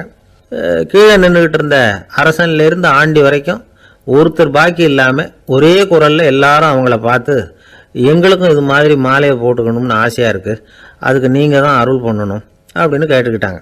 மாலை போட்டுக்கிறதுனா எல்லாருக்கும் ஆசையாக தானே இருக்கும். அந்த 4 தேவகுமாரர்களில் ஒருத்தர் புத்தர் பிரான். அவர் சொன்னார், பூலோகவாசிகளே, நான் சொல்கிறத கொஞ்சம் பொறுமையாக கேளுங்க. கக்காரு அப்படிங்கிற கற்பக விருஷத்தின் மலர்களால் தொடுக்கப்பட்டது இந்த மாலை. இதுக்கு நிறைய சக்தி உண்டு. எந்த காலமும் இது வாடாது, வாசனையும் குறையாது. ஆனால் இதை அணிந்து கொள்றதுக்கு சில தகுதிகள் தேவை அப்படின்னார். என்ன தகுதி அது சொல்லுங்களேன் அப்படின்னு ஏக காலத்தில் எல்லாரும் சத்தம் போட்டாங்க. தீய இயல்புகள் உள்ளவங்க, இழிந்த சிந்தனை இழிந்த செயல் உள்ளவங்க இந்த மாலையை அணிய முடியாது அப்படின்னார். அவ்வளோதான். கூட்டத்தில் சத்தம் போட்டவங்கள்லாம் மெதுவாக அப்படி அடங்க ஆரம்பிச்சிட்டாங்க. இன்னொரு தேவகுமாரன் சொன்னார், அடுத்தவங்க பொருளை அபகரிக்காதவன், அடுத்தவங்களுக்கு கெடுதல் பண்ணக்கூடிய பொய் பேசாதவன், பேராசையினால் கெட்ட வழியில் பொருள் ஈட்ட நினைக்காதவன் இந்த மாலையை போட்டுக்கலாம் அப்படின்னார். கூட்டத்திலிருந்து யாரும் முன்னுக்கு வரல. ஒரே ஒரு ராஜகுரு மட்டும் கொஞ்சம் முன்னாடி வந்தார். பெரியவர், படித்தவர். அவர், எனக்கு தகுதி இருக்குது அந்த மாலையை போட்டுக்கிறதுக்கு அப்படின்னார். வேற ஒன்றும் இல்லை, பொய் சொல்லியாவது அந்த மாலையை வாங்கிக்குவோமே அப்படின்னு முடிவு பண்ணிட்டார் அவர். அவ்வளோதான், மாலையை வாங்கிட்டார். அடுத்த தேவகுமாரன் பேசினார். யாருக்கு திடமான அறிவும் மனமும் இருக்குதோ, யாருக்கு நல்ல காரியங்களில் அசையாத ஈடுபாடு இருக்குதோ, நல்ல அரிய பொருள்களை தனியாக தான் மட்டும் அனுபவிக்க விரும்பாதவர் யாரோ அவர் முன்னாடி வந்து இந்த மாலையை வாங்கிக்கலாம் அப்படின்னார். அந்த தகுதியும் எனக்கு இருக்குன்னார் ராஜகுரு. மாலையை வாங்கி போட்டுக்கிட்டார். இன்னொரு ராஜகுமாரன் பேச ஆரம்பித்தார். அறநெறியில் செல்வம் சேர்க்கணும், ஆடம்பர பொருள்களுக்கு அடிமையாகக்கூடாது, வெற்றி அடைஞ்சாலும் கர்வம் வரக்கூடாது, அப்படிப்பட்டவங்க இந்த மாலையை போட்டுக்கலாம்னார். துணிஞ்சு பொய் சொல்லி அதையும் வாங்கி கழுத்தில் போட்டுக்கிட்டார் இந்த ராஜகுரு. இன்னொரு ராஜகுமாரன் சொன்னார், சான்றோர்களை நிந்திக்காதவங்க, புறம் பேசாதவங்க இந்த மாலையை போட்டுக்கலாம்னார். அதையும் வாங்கி போட்டுக்கிட்டார். திருவிழா முடிஞ்சுது, எல்லாரும் திரும்பி போயிட்டாங்க. மறுநாள் ராஜகுரு 4 மாலைகளையும் போட்டுக்கிட்டு ராஜசபைக்கு வரார். வந்தவர் ரொம்ப அவஸ்தையோடு வர்றார். மாலையெல்லாம் வாடி போயிட்டுது, வாசனை எதுவும் கிடையாது. அது மட்டும் இல்லை, அவருக்கு கடுமையான தலைவலி வேற வந்துட்டுது. துடிச்சு போயிட்டார். மாலையை கழட்டவும் முடியல. ஜனங்கள்லாம் அவரை பார்த்து சிரிக்க ஆரம்பிச்சிட்டாங்க. என்னத்துக்கு ஆசைப்படணும், ஏன் இப்படி கஷ்டப்படணும் அப்படின்னு ராஜா பார்த்தார். மறுபடியும் விழாவுக்கு ஏற்பாடு பண்ணினார். தேவகுமாரர்கள்லாம் வந்தாங்க. ராஜகுரு வந்தார். மக்கள் முன்னிலையில் அவங்க காலில் விழுந்தார், மன்னிப்பு கேட்டுக்கிட்டார். இந்த மாலையை போட்டுக்கிற தகுதி எனக்கு இல்லை. தகுதி இல்லாத ஒருத்தன் தகாத தகுதியை பொய் மூலம் பெறணும்னு ஆசைப்படுறாங்களே, அவங்களுக்கெல்லாம் என்னுடைய தண்டனை ஒரு எச்சரிக்கையாக இருக்கட்டும்னார். அதுக்கப்புறம் தேவகுமாரர்கள் அவர் கழுத்தில் இருக்கிற மாலையை கழட்டினாங்களாம். அந்த மாலைகளும் பழையபடி மனம் கொடுக்க ஆரம்பிச்சுட்டு தான். இதுலேருந்து நாம் தெரிஞ்சுக்க வேண்டியது என்னென்னா, நமக்கு தகுதி இல்லாத ஒரு கௌரவம் நம்மக்கிட்ட தானாக வந்தால் கூட அதை வந்து தவிர்த்து விடுறது தான் நல்லது. அதுதான் புத்திசாலித்தனம். ஒருத்தர் வந்தார், சார் எங்கள் இலக்கிய மன்ற விழாவுக்கு நீங்கள் வந்து தலைமை தாங்கணும்னார். உடனே இவர் சொன்னார், பேச்சாளர், சார் இலக்கியத்தை பற்றி பேசுகிற தகுதி எனக்கு இல்லையே அப்படின்னார். உடனே அவர் கூப்பிட வந்தவர் சொன்னார், அந்த தகுதி உங்களுக்கு இல்லைங்கிறது எங்களுக்கும் தெரியும் சார், அதனால தான் உங்களை தலைமை தாங்க கூப்பிடுறேன் அப்படின்னார். அது சரி, தலைமைன்னா அதுக்கு இவர் என்னதான் அர்த்தம் பண்ணுறாருன்னு தெரியல. ஒரு பெரிய பியானோ கலைஞர் வியன்னாவில் இருந்தார். ரொம்ப புகழ்பெற்ற இசை கலைஞர் அவர். இங்கிலாந்து மகாராணி விக்டோரியா அவருடைய சங்கீதத்தை கேட்கணும்னு ஆசைப்பட்டாங்க. அவரை அரண்மனைக்கு கூப்பிட்டாங்களாம். பியானோ வாசிக்க சொல்லி கேட்டாங்களாம். இவரும் ரொம்ப பிரமாதமாக வாய்ச்சி காட்டியிருக்கார். உடனே பாராட்டி பரிசுகள்லாம் கொடுத்து அனுப்புனாங்களாம். அந்த இசையை கேட்கறதுல அரசிக்கு ரொம்பவும் ஆர்வம் உண்டு. அதனால் அதுக்கப்புறமும் அந்த கலைஞர் அடிக்கடி அரண்மனைக்கு வர வேண்டிய அவசியம் ஏற்பட்டது. ஏன்னா அரசி கூப்பிட ஆரம்பித்தாங்க. இவர் போகணும், அங்கே இசை நிகழ்ச்சி நடத்தணும். இவர் அங்கே பாடி வாசிக்கிறது உண்டு. ஒரு தடவை வந்து மகாராணி அவரை பார்த்து, உங்கள் நாட்டு தேசிய கீதம் பாடுங்களேன் அப்படின்னு கேட்டாங்களாம். உடனே அவர் தன்னுடைய நாடான ஆஸ்திரியாவின் தேசிய கீதத்தை பாடியிருக்கிறார். அவர் பாட ஆரம்பித்த உடனே மகாராணி எழுந்திரிச்சு நின்னாங்களாம். அதுக்கு மரியாதை செலுத்துகிற நோக்கத்தோட பாட்டு முடிகிற வரைக்கும் அப்படியே நின்றுக்கிட்டு இருந்தாங்களாம். இதுதான் அந்த அரசியினுடைய பெருந்தன்மை. அதாவது நாட்டுப்பற்றுங்கிறது அந்த அளவுக்கு அப்படி இருக்கணும். இப்படி ஒரு அரசியே நம்ம நாட்டு தேசிய கீதத்துக்கு எழுந்திரிச்சு நின்று மரியாதை செலுத்துகிறாங்க அப்படிங்கிறத புரிஞ்சிக்கும் பொழுது அந்த முதிய கலைஞரின் மகிழ்ச்சிக்கு அளவே இல்லையாம். அதுக்கப்புறம் அந்த பியானோ கலைஞர் ஒரு நாள் தன்னுடைய நண்பர் ஒருத்தர்கிட்ட பேசிக்கிட்டு இருந்தாராம். அப்போ சொன்னாராம், மகாராணியார் வந்து எனக்கு எவ்வளவோ பரிசுகள்லாம் கொடுத்துருக்குறாங்க. ஒரு தடவை எனக்கு வைரக்கல் பதித்த அணி ஒன்றை கூட பரிசாக கொடுத்தாங்க. ஆனால் அதை விட உயர்ந்த விலை மதிக்க முடியாத அணி என்ன தெரியுமா? நான் என்னுடைய நாட்டு தேசிய கீதத்தை நான் பாடுறப்போ அவங்க எழுந்திரிச்சு நின்று மரியாதை செலுத்தினாங்களே, அதுதான் எனக்கு கிடைச்ச மிகப்பெரிய பரிசு அப்படின்னாராம். எனக்கு தெரிஞ்ச சங்கீத வித்வான் ஒருத்தர் இருக்கார். சமீபத்தில் ஒரு நாள் அவரை பார்த்தேன். எப்படி போயிட்டுருக்கு உங்கள் தொழில் அப்படின்னு கேட்டேன். ரொம்பவும் வித்தியாசமாக போயிட்டுருக்குங்க அப்படின்னார். என்ன சொல்கிறீங்க அப்படின்னேன். முன்னாடியெல்லாம் நான் பாடினா எதிரில் இருக்கிறவங்க தான் எழுந்திரிச்சு போயிட்டு இருந்தாங்க. இப்போ எப்படின்னா நான் பாட ஆரம்பிச்சுட்டா உடனே பக்கவாத்தியக்காரனே எழுந்திரிச்சு போடுறான் அப்படின்னார் ரொம்ப வேதனையோட. என்னை விட யோகியம் இந்த உலகத்தில் வேற யாரும் இல்லை சார் அப்படின்னார் ஒருத்தர். அவரை விட அயோக்கியன் வேற யாரும் இருக்க முடியாதுங்கிற முடிவுக்கு கேட்டவங்க வந்துட்டாங்களாம். மனுஷனுக்கு இருக்கிற ஒரு மிகப்பெரிய குறையே தன்கிட்ட இருக்கிற குறை அவனுக்கு தெரியாமல் போகிறது தான். ஆனால் அடுத்தவங்ககிட்ட இருக்கிற குறை இவனுக்கு தெளிவாக தெரிஞ்சிடும். ஒரு ஒட்டகம் ஒரு கொக்கை பார்த்து ஒரு கேள்வி கேட்டுதான். என்ன கேள்வி தெரியுமா? உன் கழுத்து ஏன் இப்படி வளைஞ்சி போயிருக்குது அப்படின்னு கேட்டிருக்கு. இதுக்கு உடம்பே வளைச்சல். இது போய் கொக்கை கிண்டல் பண்ணுது. இன்னைக்கு மனித சுபாவமும் கிட்டத்தட்ட இப்படித்தான் இருக்குது. இந்த உலகத்தில் குறையில்லாத மனிதர்கள் யாரும் கிடையாது, நாம் உள்பட அப்படிங்கிறத முதல்ல நாம் நல்லா புரிஞ்சுக்கணும். ஒரு ஊரில் ஒரு விற்பனை நிலையம் இருந்தது. செல்ல பிராணிகளை விற்பனை செய்கிற நிலையம் அது.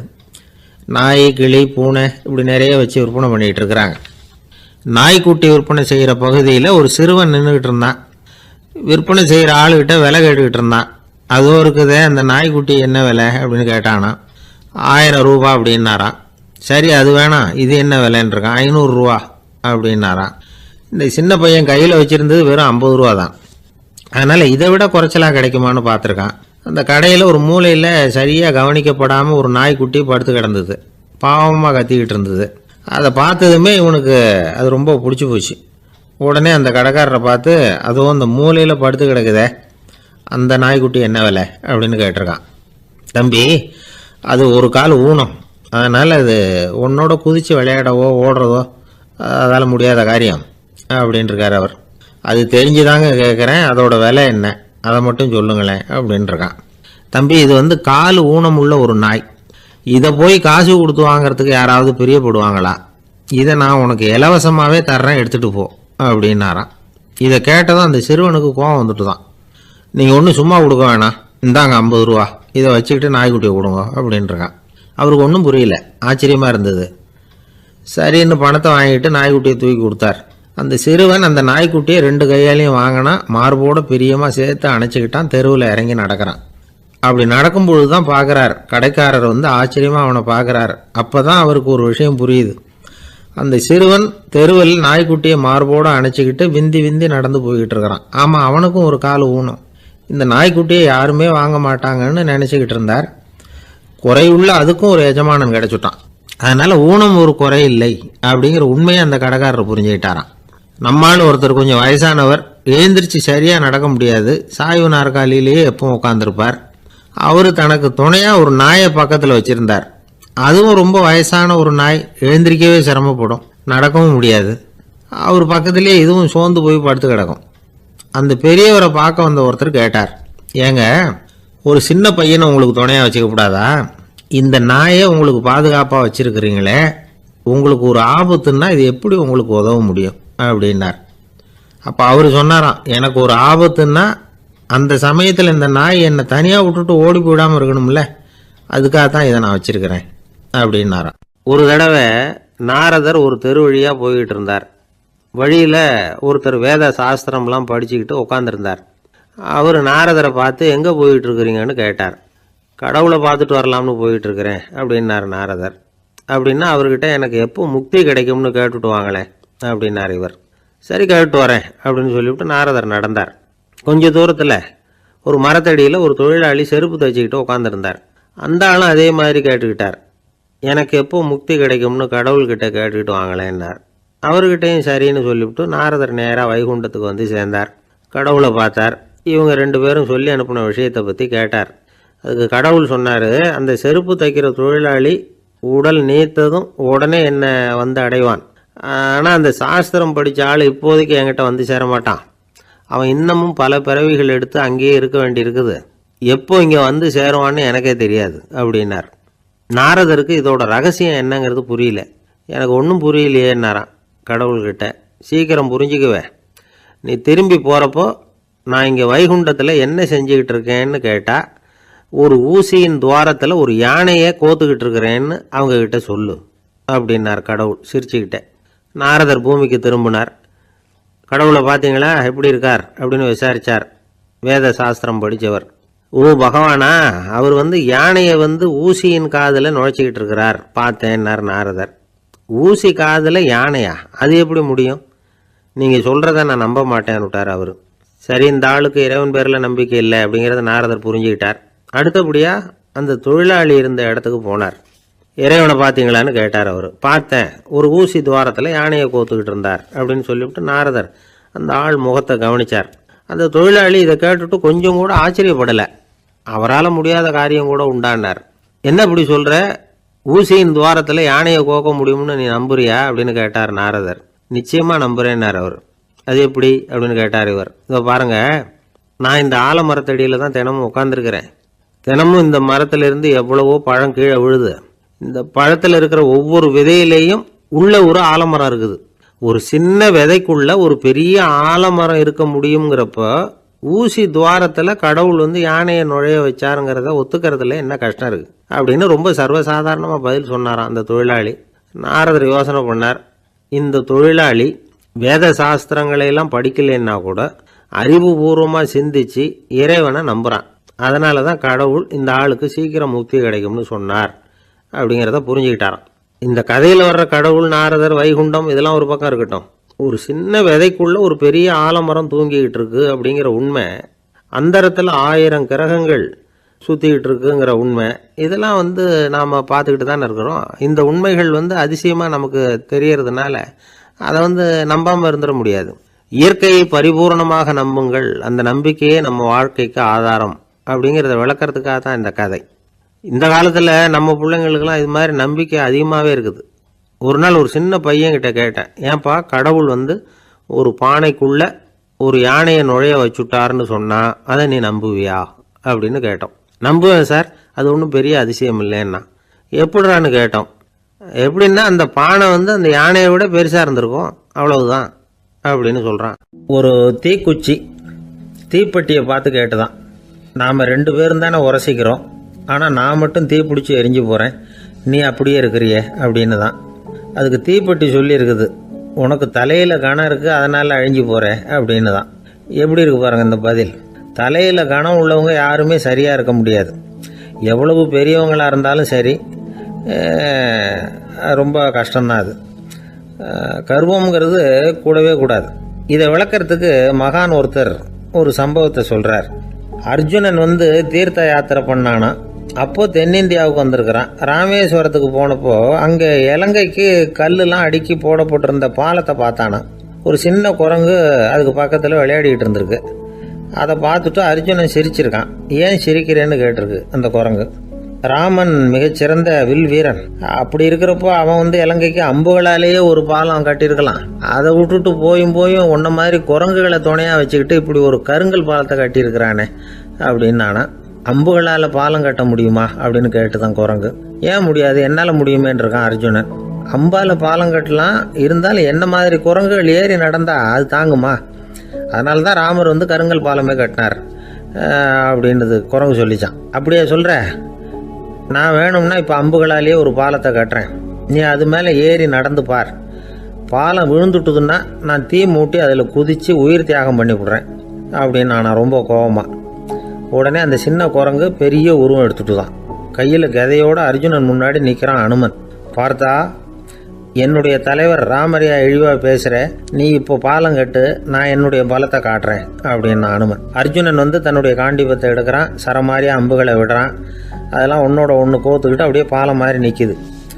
அர்ஜுனன் தலை நிமிர்ந்து நின்னான். அனுமன் வந்து உயர கிளம்பி அங்கேருந்து பாலத்தில் வந்து பொத்துன்னு இறங்கினான். பாலம் அப்படியே நொறுங்கி போச்சு தூள் தூளாக. என்ன அர்ஜுனா, இப்போ என்ன செய்ய போகிற அப்படின்னு நான் ஏளனமா. அர்ஜுனன் தலையை தொங்க போட்டுக்கிட்டான். சொன்னபடி தீ மூட்டி அதில் குதிக்கிறதுக்காக 3 தடவை சுற்றி வந்தான். அப்போது கிருஷ்ணர் அங்கே வந்தார். என்ன அர்ஜுனா, என்ன நடக்குது, என்ன இது அப்படின்னு ஒன்றும் தெரியாத மாதிரி கேட்டார். அர்ஜுனன் வாயை திறக்கிறதுக்கு முன்னாடி அனுமன் வாயை திறந்தான், நடந்ததை சொன்னான். அர்ஜுனன் சவால் விட்டபடி உயிர் திறந்தே ஆகணும்னு அனுமன். கிருஷ்ணர் யோசனை பண்ணார். நல்லது, இந்த சவால் விட்டதுக்கும் நடந்ததுக்கும் யார் சாட்சி? பெரியவர் ஒருத்தரை சாட்சியாக வச்சுக்கிட்டல்லவா நீங்கள் இந்த போட்டியை நடத்தியிருக்கணும் அப்படின்னார். அதனால் என்ன, இப்போ மறுபடியும் அந்த போட்டியை நடத்தி விட்டா போச்சு, என்னால் அந்த அம்பு பாலத்தை நொறுக்க முடியாதா அப்படின்னு அனுமன். சரி, இப்போ மறுபடியும் அது நடக்கட்டும்னார் கிருஷ்ணர். அர்ஜுனன் அம்பு பாலம் அமைச்சான். அனுமன் ஏறி குதிச்சான். பாலம் அசைஞ்சு கொடுக்கவே இல்லை, அவ்வளோ உறுதியாக இருக்குது. இப்போ அனுமன் தலையை குனிஞ்சுக்கிட்டான். அர்ஜுனன் நன்றியோடு நிமிர்ந்து பார்த்தான். கிருஷ்ணருடைய தோள்கள்லேயும் முதுகள்லேயும் ரத்தம். என்ன சுவாமி, என்ன நடந்ததுன்னு நான் பதறி போய், உன் அம்பு பாலத்தை நான் தான் முட்டு கொடுத்து தாங்கிக்கிட்டு இருந்தேன். அனுமன் குதிச்சப்போ என் மேலே ஏற்பட்ட காயங்கள் இவை. பின்ன உன்னுடைய அம்பு பாலத்தினாலேயா பாலம் நின்றுதுன்னு நினைக்கிற அப்படின்னாரான். முதல்ல வந்து அர்ஜுனன் அப்புறம் அனுமன் 2 பேருக்குமே கர்வ பங்கம் ஆயிட்டு தான். அதாவது அவங்கக்கிட்ட இருந்த கர்வம் போயிட்டுது. யாராக இருந்தாலும் கர்வம் கூடாதுங்கிறத இதிலேருந்து நாம் புரிஞ்சுக்கணும். இந்த காலத்தில் நாமெல்லாம் எந்த விஷயத்துக்கெல்லாம் கர்வப்பட்டுக்கிட்டு இருக்கோம் தெரியுமா? 2 பெண்கள் தங்களுடைய கணவன்மார்களை பற்றி ரொம்ப பெருமையாக பேசிக்கிட்டாங்களாம். அதில் ஒரு அம்மா சொல்லியிருக்கு, என் வீட்டுக்காரர்கிட்ட எந்த சப்ஜெக்ட் கொடுத்தாலும் சரி அந்த விஷயத்தை பற்றி அழகாக 1 மணி நேரம் பேசுவார் அப்படின்னாங்களாம்.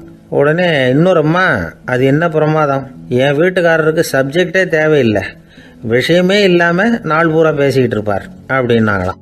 ஒரு காடு, நல்ல மரம்லாம் செழிச்சு இருந்தது. அப்படிப்பட்ட காட்டில் ஒரு சாது இருந்தார். அவர் எப்படின்னா எப்பவும் ஒரு மரத்தடியில் உட்காந்துருப்பார்.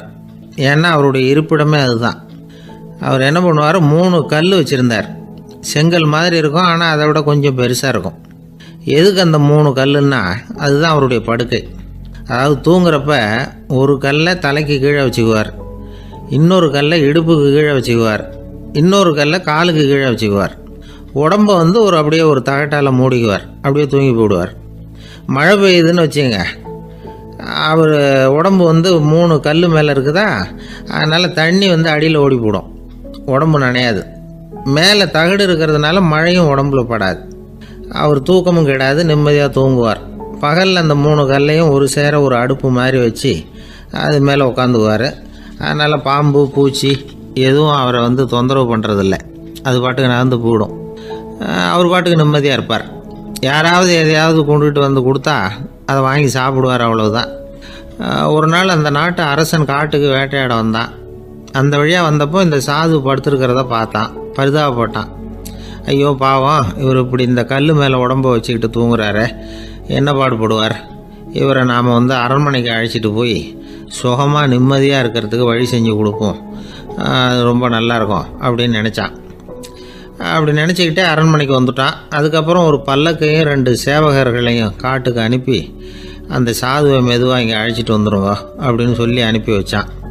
இவங்க போய் அவர்கிட்ட விவரத்தை சொன்னாங்க. எனக்கு என்னத்துக்கு அரண்மனை வாசம் அப்படின்னார்.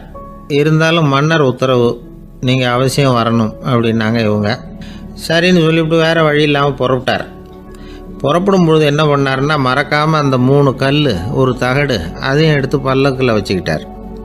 என்னத்துக்கு இதையெல்லாம் எடுத்து வைக்கிறாரு அப்படின்னு சொல்லி அவங்க யோசனை பண்ணாங்க. இருந்தாலும் அதை பற்றி ஒன்றும் கேட்கல. பேசாமல் அவரை அழைச்சிட்டு போய் அரண்மனையில் விட்டுட்டாங்க. அரசன் ஓடி வந்தான், வரவேற்றான், அறுசுவை உணவு படைத்தான். அவர் படுக்கிறதுக்கு தங்க கட்டில், பட்டு மெத்தை, இப்படி எல்லாம் ஏற்பாடு பண்ணி வச்சான்.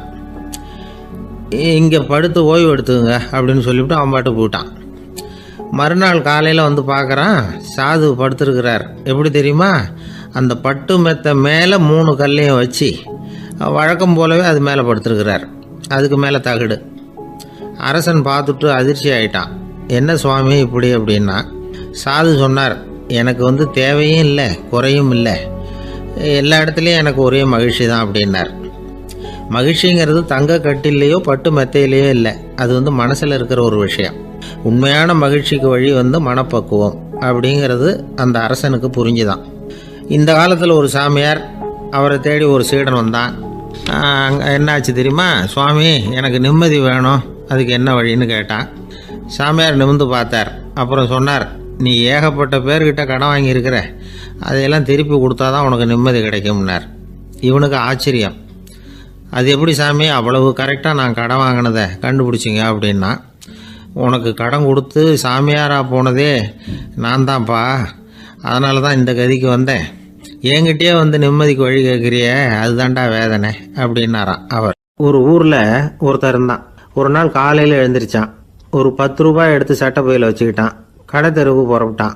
காய்கறி வாங்குறதுக்காக அவன் போகிறான். காய்கறி சந்தைக்கு போய் சேர்ந்தான். கத்திரிக்காய் 1/4 கிலோ கொடுங்கன்னான். கொடுத்தாங்க. காசு கொடுக்கறதுக்காக சட்டை பையில் கையை விட்டான், பணத்தை காணும். 10 ரூபாய் சட்டை பையில் வச்சுக்கிட்டு தான் வந்தான். அது இப்போ அங்கே இல்லை. வழியில் எங்கேயும் அது விழுந்துடுது போல் இருக்கு. அல்லது யாராவது திருடர்கள் தெரியாமல் அதை எடுத்துக்கிட்டு போட்டாங்களா என்னன்னு தெரியல. எப்படியோ 10 ரூபாய் அவன் இழந்துட்டான். கையில் காசு இல்லை. அதனால் கத்திரிக்காயை திருப்பி கொடுத்துட்டு கவலையோடு வீட்டுக்கு திரும்பி வந்தான். அதையே நினச்சிக்கிட்டு இருந்தான். அவனுக்கு துக்கம் அதிகமாக போச்சு. அழ ஆரம்பிச்சிட்டான். காய்கறிகள் வாங்கிட்டு ஆனந்தமாக சமைச்சு சாப்பிட்லாம்னு நினச்சோம், அது முடியாமல் போச்சேங்கிற கவலை அவனுக்கு. அதனால் அதை மறக்கவே முடியல. இது நடந்து கொஞ்ச நாள் ஆச்சு. அதே மனுஷன் இன்னொரு நாள் அதே மாதிரி புறப்பட்டான். பணத்தை எடுத்து பையில் வச்சுக்கிட்டான். காய்கறி சந்தையை நோக்கி போய்கிட்டு இருக்கிறான். இப்போ வழியில் ஒரு ஏழை பையனை பார்த்தான். தம்பி எங்கே போகிற அப்படின்னு கேட்டான். ஐயா பள்ளிக்கூடத்துக்கு போய்கிட்டுருக்கிறேன் அவன். சரி, அதுக்கே எவ்வளவு கவலையோடு போய்கிட்டுருக்கிற அப்படின்னு விசாரித்தான் அவன். ஐயா, நான் ரொம்ப ஏழை, வீட்டில் வசதி இல்லை, பரீட்சைக்கு பணம் கட்டணும், இன்றைக்கி கடைசி நாள், என்ன செய்கிறதுன்னு தெரியலன்னா. இவன் பார்த்தான், தாங்கிட்ட இருக்கிற பணத்தை எடுத்து அந்த பையன்கிட்ட கொடுத்தான். இதை வச்சுக்கோ, உடனே பணத்தை கட்டு, நல்லா படி, பரீட்சை எழுது அப்படின்னு சொல்லிவிட்டு திரும்பி வந்துட்டான். வெறுங்கையோடு திரும்பி வந்தும் வீட்டில் கேட்குறாங்க, எங்கே காய்கறின்னு வழக்கம் போல் கேட்டாங்க. இவன் நடந்ததை சொன்னான். இப்போ வீட்டில் இருந்தவங்க அவங்ககிட்ட ஒரு கேள்வி கேட்டாங்க, ஏங்க இதே மாதிரி முன்னாடி ஒரு தடவை காய்கறி வாங்க போய் வெறுங்கையோடு திரும்பி வந்தீங்க, இப்போவும் வெறுங்கையோடு தான் திரும்பி வந்திருக்கிறீங்க, ஆனால் முன்னாடி வந்தப்போ வருத்தமாக இருந்தீங்க, இப்போ உங்கள் முகத்தில் வருத்தம் தெரியலையே அப்படின்னு கேட்டிருக்கிறான். அதாவது வீட்டில் இருக்கிறவங்க கேட்டாங்களாம். இப்போ அந்த மனுஷன் யோசிக்க ஆரம்பித்தானான், இந்த ரெண்டு நிகழ்வுகளுக்கு என்ன வித்தியாசம்? போன தடவை அவன் பணத்தை இழந்தான், இந்த தடவை அவன் பணத்தை இழந்திருக்கிறான். போன தடவை யாரோ திருடிட்டு போயிட்டாங்க, இந்த தடவை அவனாவே ஒரு பையன் பேரில் இறக்கப்பட்டு எடுத்து கொடுத்துருக்குறான். அன்னைக்கு பணம் போயிட்டுதேன்னு வருத்தமாக இருந்தது, இன்றைக்கி பணம் போனாலும் மனசுக்கு மகிழ்ச்சியாக இருக்குது, நிறைவாக இருக்குது. கொஞ்சம் யோசிச்சு பாருங்கள். பணத்தை இழந்தது மகிழ்ச்சிக்கோ வருத்தத்துக்கோ காரணமாக இருக்க முடியாது. அப்படின்னா வேற எது காரணம்? அன்றைக்கு பணத்தை இழந்துட்டேன்னு அழுதான், இன்றைக்கு பணத்தை இழந்தாலும் மகிழ்ச்சியாக இருக்கிறான். ஆகவே மகிழ்ச்சிக்கும் துக்கத்துக்கும் இழப்பு காரணம் அல்ல, இழப்பு பற்றிய நம்முடைய அறிவு தான் காரணம் அப்படிங்கிறது பெரியவர்களுடைய கருத்து. எந்த பொருளும் நமக்கு கவலையை உண்டு பண்ணுறதில்ல, அந்த பொருள் பேரில் நாம் வைக்கிற பற்று தான் கவலையை உண்டு பண்ணுது.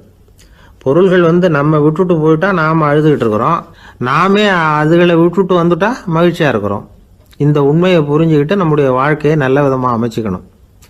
ஒரு ஆள் அழுதுகிட்டு இருந்தான், ஏண்டா அழுகுறேன்னு கேட்குறார் ஒருத்தர். இழக்கிறதுக்கு எதுவும் இல்லை, அதனால் அழறேன்னா.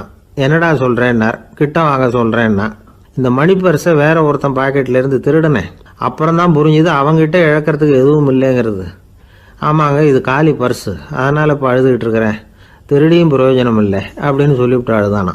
இப்பெல்லாம் நம்ம ஊரில் மாமியார் மருமகள் ஒருத்தர் நல்லா புரிஞ்சுக்கிட்டு நல்ல விதமாக தான் இருக்கிறாங்க பல இடத்துல. அதனால் நான் இப்போ சொல்ல போகிற கதையை கேட்டுவிட்டு இந்த காலத்தில் அவ்வளவு மோசமாக யார் சார் நடந்துக்கிறாங்க அப்படின்னு கேட்டு யாரும் சண்டைக்கு வரக்கூடாது. இன்னொரு உண்மையையும் சொல்லிவிடுறேன். அதாவது இந்த கதையை நமக்கு எழுதி அனுப்பி இருக்கிறதே கொஞ்ச நாளில் மருமகளாகவும் அதுக்கப்புறம் கொஞ்ச காலத்தில் மாமியாராகவும் ஆக போகிற ஒரு நேயர் தான். சரி, இந்த கதைக்கு வருவோம். அதாவது ஒரு சின்ன குடும்பம், அந்த வீட்டில் மாமியார் ஆட்சி, அவங்க வச்சது தான் சட்டம். பிள்ளையாண்டான் எப்படின்னா அம்மா சொல்கிறதையும் கேட்டுக்குவான், மனைவி சொல்கிறதையும் கேட்டுக்குவான், நமக்கு என்னத்துக்கு வம்புங்கிற டைப்பு. மருமகள் பேரில் குறை கண்டுபிடிக்கிறதுலேயே அந்த மாமியாருக்கு ஒரு சுவாரஸ்யம். சின்ன சின்ன விஷயத்துலலாம் குத்தம் கண்டுபிடிச்சிக்கிட்டே இருக்கிறாங்க. பொதுவாக எல்லாரும் எப்படின்னா ஏதாவது ஒரு காரணத்துக்காக சண்டை போட்டுக்கிட்டு இருப்பாங்க. அந்த அம்மா எப்படின்னா ஏதாவது ஒரு சண்டையை போடுறதுக்காக காரணத்தை தேடிக்கிட்டு இருப்பாங்க. அப்படி ஒரு மனசு. அந்த மருமக பொண்ணு பாவம் பயந்து பயந்து ஒவ்வொரு காரியமும் செஞ்சுக்கிட்டு வந்தது. இப்படியே பல வருஷம் ஓடி போட்டுது. அந்த மாமியாருக்கும் ரொம்ப வயசாகிட்டுது. இருந்தாலும் அந்த பழைய சுபாவம் மட்டும் மாறவே இல்லை. திடீர்னு ஒரு நாள் பக்கவாதம் வந்து அந்த அம்மாவுக்கு ஒரு பக்கம் கை கால் இழுத்துக்கிட்டுது. வாய் சுத்தமாக பேச முடியாமல் போயிட்டுது. சத்தம் மட்டும் வரும். ஒரு பக்கத்து கை காலை அசைக்க முடியும், பேசுகிறதெல்லாம் கையால் தான், அதாவது கை சைகையால். இப்படிப்பட்ட நிலைமையில் கூட அந்த பொண்ணு தண்ணியோ பாலோ இவங்க எதிரில் கொண்டாந்து வச்சா அதை வேணும்னே தட்டி விட்டுட்டு ஒம்பு வளர்க்குறது. அதுக்கப்புறம் அந்த பொண்ணு தரையை சுத்தப்படுத்தும்ல, அதை பார்த்து ரசிக்கிறது. இருந்தாலும் அந்த பொண்ணு இதையெல்லாம் பெருசுப்படுத்தாமல் ரொம்ப பொறுமையாக தான் இருந்தது. ஒரு நாள் வீட்டில் வச்சுருந்த பாலை பூனை குடிச்சிட்டு போயிட்டுது. வயசான காலத்தில் இந்த அம்மா பால் இல்லாமல் கஷ்டப்படுவாங்களே அப்படின்னு நினச்சி பக்கத்து வீட்டில் போய் கொஞ்சம் பால் வாங்கிட்டு காய்ச்சி மாமியார் முன்னாடி கொண்டாந்து வச்சுது அந்த பொண்ணு. வழக்கம் போல் அந்த அம்மா பாலை தட்டி விட்டுட்டாங்க. இதை அந்த மருமக பொண்ணு கவனிச்சுட்டுது. இவ்வளவு நாள் பொறுமையாக இருந்த அந்த மருமகளுக்கு இன்னைக்கு இதை பார்த்து தான் அசாத்திய கோபம் வந்துட்டுது.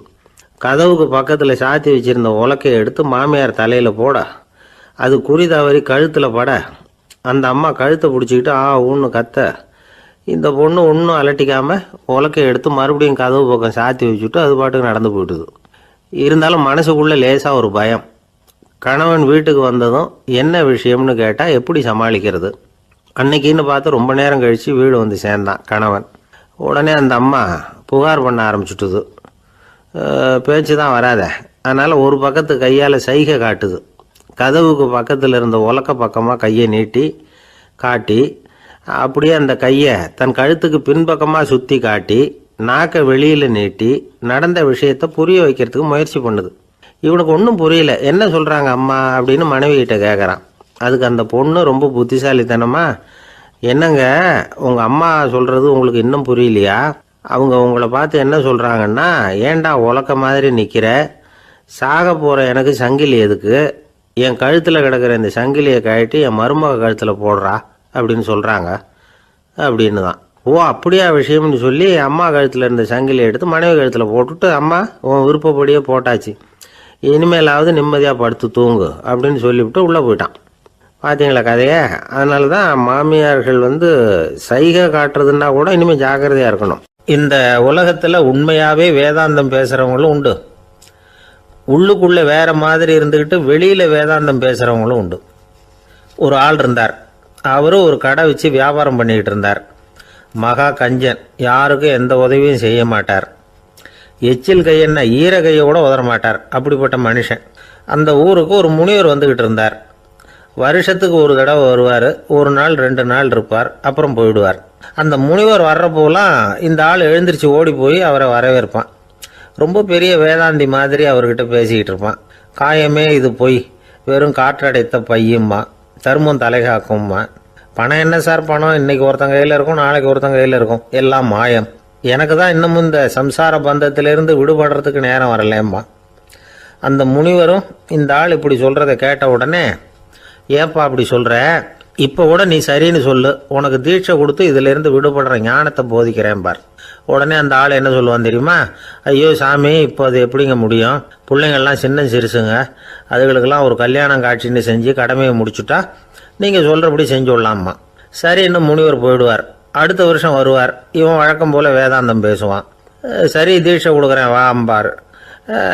பேரம்பேத்தியை பார்க்கணும், கோர்ட்டில் கேஸ் ஒன்று இருக்குது, அது முடியணும் அப்படின்னு தயங்க ஆரம்பிச்சிருவான். எல்லாம் சொல்லுவான், ஆனால் குடிக்கிறதுக்கு தண்ணி கூட கொடுக்க மாட்டான். ரொம்ப வருஷம் கழித்து மறுபடியும் ஒரு நாள் அந்த ஊருக்கு முனிவர் வந்தார். இவன் கடைக்கும் வந்தார். அப்புறம் அங்கே கல்லாவில் நம்ம ஆள் இல்லை, அவன் புள்ள தான் உட்காந்துருக்கிறான். அப்பாவை போலவே புள்ளையும் எழுந்திரிச்சு ஓடியாந்து முனிவரை வரவேற்றான். அப்பா எங்கன்னு விசாரிச்சார் முனிவர். ஐயோ அதை ஏன் கேட்குறீங்க சாமி, உங்ககிட்ட தீட்சை வாங்கி இந்த சம்சார பந்தத்திலேருந்து விடுதலை பெறணும்னு சொல்லிக்கிட்டே இருப்பார், அது நிறைவேறாமலே போய் சேர்ந்துட்டார். போன மாதம் ஒரு நாள் திடீர்னு நெஞ்சு வலிக்குதுன்னார், அவ்வளவுதான் போட்டுன்னு போயிட்டார் அப்படின்னு புலம்புனான் பையன். இதை கேட்டதும் முனிவர் சிரிச்சாரான். அவன் எங்கடா போவான், உன் அப்பா எங்கேயும் போகல, இதோ வாழை ஆட்டிக்கிட்டு உன் காலடியிலே இருந்துக்கிட்டு இருக்கான் பார் அப்படின்னு சொல்லி அங்கே நின்றுக்கிட்டு இருந்த ஒரு நாயை சுட்டி காட்டினாரான். என்ன சாமி சொல்கிறீங்க அப்படின்னு ஆச்சரியமாக கேட்டிருக்கான் பையன். உடனே முனிவர் அந்த நாயோட தலையில் ஒரு தட்டு தட்டி பேசுகிறா அப்படின்னாரான். உடனே அந்த நாய் வேதாந்தம் பேச ஆரம்பிச்சுட்டு தான். காயமே இது போய் வெறும் காற்றடைத்த பை அப்படின்னு தான். முனிவர் சொன்னார், அடே இப்போவும் ஒன்றும் கெட்டு போகல, நீ விரும்புனா சொல்லு, உனக்கு தீட்சை கொடுத்து என் பின்னாடியே அழைச்சிட்டு போயிடுறேன், அங்கே அழைச்சிட்டு போய் உனக்கு ஞானத்தை போதிக்கிறேன், வர்றியா அப்படின்னு கேட்டிருக்கார். உடனே அந்த நாய் சொல்லிச்சான், ஐயோ அதை ஏன் கேட்குறீங்க சாமி, நான் உண்ணாமல் தின்னாமல் ஏராளமான சொத்து சேர்த்து வச்சுட்டேன், என் பிள்ளைங்க அதோட பெருமை தெரியாமல் ராத்திரி நேரம்லாம் கதவை திறந்து போட்டுட்டு தூங்கிடுவாங்க, அதனால் இப்படி நாயாக பிறந்து ராத்திரி பகலாக சுற்றி சுற்றி காவல் காத்துக்கிட்டு கிடக்கிறேன், இப்போ எப்படி சாமி வர முடியும் அப்படின்னு கேட்டுதான். அறியாமையிலேயே சுகம் கண்டு இப்படி இருக்கிற ஆளுங்களுக்கு எப்படி விடுதலை கிடைக்கும், எப்போ விடுதலை கிடைக்கும் அப்படின்னு கேட்குறார் தசாவதானி, திருக்குறள் பேர் ராமையா. அவர் கேட்குறது நியாயம் தானே. இந்த காலத்து பையன் ஒருத்தன் அப்பா கிட்ட சொன்னான், அப்பா இன்னைக்கு நான் 1 ரூபா மிச்சப்படுத்தி விட்டேன் அப்படின்னு. நானும் அப்படியா என்னடா பண்ணேன்னு கேட்டிருக்கார் அப்பா. டவுன் பஸ்ஸில் ஏறாமல் அது பின்னாடியே ஓடியாந்தேன், 1 ரூபா மிச்சம் தானே அப்படின்றான். அட பாவி, ஒரு ஆட்டோ பின்னாடி ஓடியாந்துருந்தா 10 ரூபா மிச்சமாயிருக்குமே, வேஸ்ட் பண்ணிட்டியே அப்படின்னாரான் அந்த அப்பா. ஒரு கடற்கரை ஓரம், அங்கே ஒரு சின்ன கிராமம், அந்த கிராமத்தில் ஒரு சின்ன பள்ளிக்கூடம். கடற்கரை ஓரத்தில் உள்ள ஒரு விடுதியில் ஓய்வுக்காக ஒருத்தர் தங்கியிருக்கிறார். பள்ளிக்கூடத்தில் ஏதோ விழா நடக்கிறது மாதிரி தெரிஞ்சுது. உடனே அவர் அந்த பக்கமாக வந்தார். இங்கே என்ன நடக்குதுன்னு விசாரித்தார். பள்ளி ஆண்டு விழா நடக்குதுன்னாங்க. உடனே போனார். கண்காட்சி ஒன்று வச்சுருந்தாங்க. உள்ளே போய் பார்த்தார். பள்ளிக்கூடத்தில் படிக்கிற மாணவர்களே சொந்தமாக தயார் பண்ண பொருள்களை காட்சிக்கு வச்சுருக்கிறாங்க. அந்த ஊர் மக்கள்லாம் அதை கூட்டம் கூட்டமாக போய் பார்த்துக்கிட்டு இருக்கிறாங்க. இவரும் ஆர்வமாக அதையெல்லாம் பார்த்துக்கிட்டே போகிறார். ஒரு இடத்துல ஒரு சின்ன ரயில் செஞ்சு வச்சுருந்தாங்க, மாணவர்களே தயார் பண்ணது. மின்சாரத்தால் அது ஓடுறது மாதிரி பண்ணி வச்சுருந்தாங்க.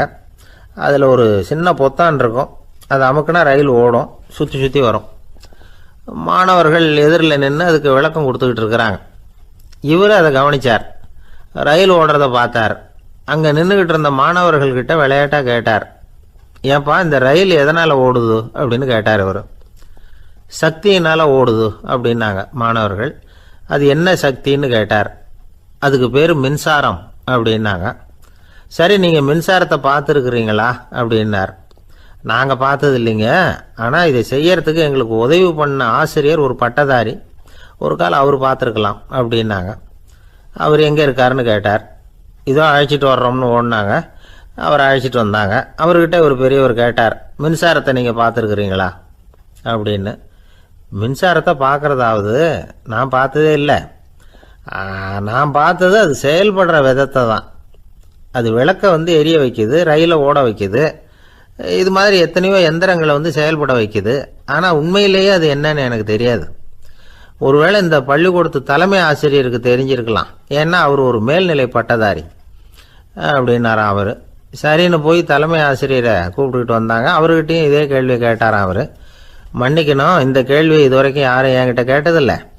சக்தியை யாரும் பார்க்க முடியாது, ஆனால் அது செயல்படும் விதத்தை தான் பார்க்க முடியும் அப்படின்னாராம் அவர். இப்போ இதுவரைக்கும் கேட்டுக்கிட்டு இருந்த பெரியவர் சிரித்தார். சிரிச்சுட்டு சொன்னாராம், சரி அதுக்காக ஒன்றும் கவலைப்படாதீங்க, என்னுடைய பெயர் தாமஸ் ஆல்வா எடிசன் அப்படின்னாராம். இதை கேட்டதும் அங்கே இருந்தவங்களுக்கெல்லாம் அதிர்ச்சி, ஆச்சரியம். என்னது, நீங்கள் தானே எடிசன்? நீங்கள் எவ்வளவு மின்சார கருவிகளை உண்டாக்கி இருக்கிறீங்க, நீங்களா இந்த கேள்வியை கேட்டது அப்படின்னாங்களாம். ஆமாம், நான் தான் கேட்குறேன், ஏன்னா நானே மின்சாரத்தை பார்த்தது கிடையாது அப்படின்னாராம் அவர். அன்புங்கிறது இப்படிப்பட்டது தாங்கிறார் ஓஷோ. அன்புங்கிறது நம்ம உடற்கூறு அமைப்பில் இல்லை, அது நம்ம உடம்புல உள்ள சுத்த சக்தியின் வெளிப்பாடு. அதை உணரத்தான் முடியுமே தவிர பார்க்க முடியாது. அன்பே உன்னை நான் என் இருதயத்தில் வச்சிருக்கிறேன் அப்படின்னுலாம் சொல்லுவான். இதெல்லாம் சும்மா. இது டாக்டர்கள் சொல்கிற இருதயம் கிடையாது. அது ரத்தத்தை தள்ளுகிற ஒரு கருவி, அவ்வளவுதான். ஞானிகள் சொல்லுகிற இதயம் வேற, அது கண்ணுக்கு புலப்படாத ஒரு சக்தி. என்னுடைய இதயம் ரொம்ப விசாலமானது சார் அப்படின்னார் ஒருத்தர். அப்படிங்களான்னு ரொம்ப மரியாதையா, ஆமாங்க டாக்டர் அப்படி தான் சொல்கிறார், கொஞ்சம் வீங்கி போய் பெருசாக இருக்குதான் அப்படின்னார். ஒரே ஒரு ஊரில் ஒரு அம்மா இருந்தாங்க. அந்த அம்மாவுக்கு ஒரே ஒரு பிள்ளையாண்டான். அவனுக்கு ரொம்ப அக்கறையோடு கல்யாணம் பண்ணி வச்சாங்க. கல்யாணம் முடிஞ்சதும் மருமக பொண்ணு வீட்டுக்கு சேர்ந்தது. அப்பாடா என் கடமை முடிஞ்சுது, இனிமேல் அக்கடான்னு எங்கேயாவது ஒரு மூலையில் படுத்து கிடக்கலாம் அப்படின்னு நினச்சாங்க அந்த அம்மா. ஆனால் நினைக்கிறபடி எங்கே நடக்குது? அதுக்கப்புறம் தான் பிரச்சனையே ஆரம்பமாச்சு. மருமகள் குணம் சரியில்லை, ஒரு மாதிரி. அந்த பொண்ணு வீட்டுக்கு வந்ததுமே முதல் வேலையாக மாமியாரை பார்த்து, அதுதான் நான் வந்துட்டேன்ல, இனிமேல் உங்களுக்கு என்ன வேலைங்க, புறப்பட வேண்டியது தானே, காசி ராமேஸ்வரம்னு எங்கேயாவது போங்க அப்படின்னுட்டு தான். மாமியாரை பார்த்தாங்க, கொஞ்சம் யோசனை பண்ணாங்க. இந்த பாருமா, நீ இப்படி சொல்கிறதுக்கு முன்னாடியே வீட்டை விட்டு புறப்படணுங்கிற முடிவுக்கு நான் வந்துட்டேன். வீட்டை மட்டும் இல்லை, இந்த உலகத்தை விட்டே கூட போகிறதுக்கு தயாராக இருக்கிறேன். ஆனால் ஒரே ஒரு விஷயத்துக்காக என் உயிரை கையில் பிடிச்சிக்கிட்டு இருக்கிறேன் அப்படின்னாங்களாம். என்ன விஷயம்னு கேட்டது இந்த மருமக பொண்ணு. வேறு ஒன்றும் இல்லை, என் பிள்ளைக்கு கல்யாணம் பண்ணி வச்சுட்டேன். ஒரு பேர புள்ள பிறந்து அதை என் கண்ணால் பார்த்துட்டேன்னா நான் எங்கே வேணும்னாலும் போகிறதுக்கு தயாராக இருக்கிறேன் அப்படின்னாங்களாம் அந்த மாமியார். மாமியார் இப்படி சொல்கிறதுலேயே நியாயம் இருக்கிறதாக பட்டுது அந்த பொண்ணுக்கு. சரி அப்படியே இருந்து பார்த்துட்டு போகலாம் அப்படின்னு அனுமதி கொடுத்தது. கொஞ்ச காலத்தில் ஒரு பேரன் பிறந்தான். அந்த அம்மாவும் பேரனை கண்ணால் பார்த்துட்டாங்க.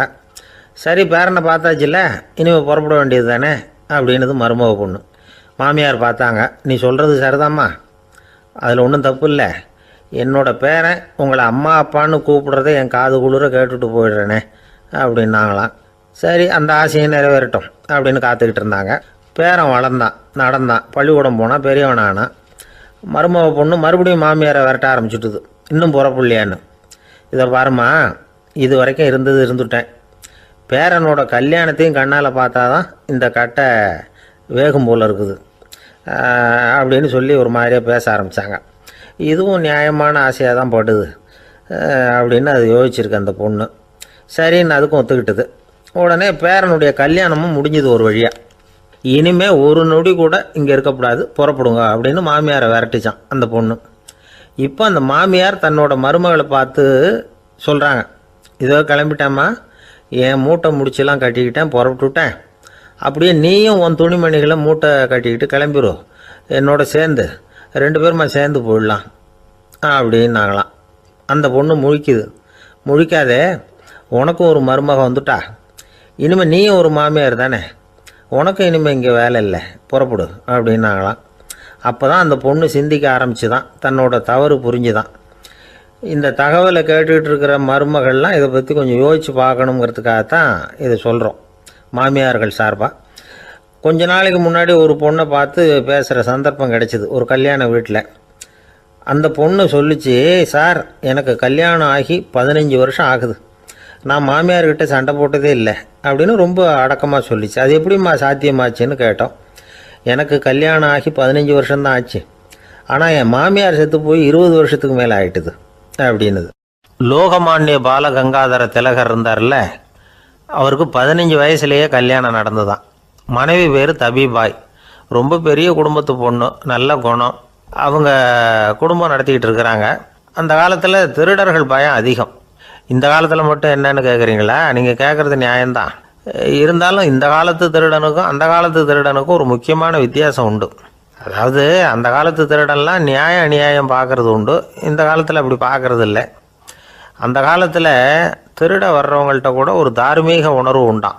அதாவது அப்போ உள்ள கொள்ளைக்காரங்க எதை களவாடினாலும் சரி, அரிசியை மட்டும் களவாடுறது இல்லையா, அப்படி ஒரு கொள்கை.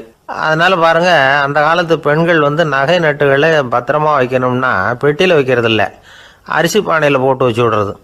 இப்போல்லாம் பேங்க்கில் சேஃப்டி லாக்கர்னு இருக்குல்ல, அது மாதிரி அந்த காலத்தில் சேஃப்டி லாக்கருங்கிறது அரிசி பானை. இந்த வளையல், மூக்குத்தி, தோடு இப்படி எதுவாக இருந்தாலும் அதில் போட்டு பத்திரமா வச்சுருவாங்க.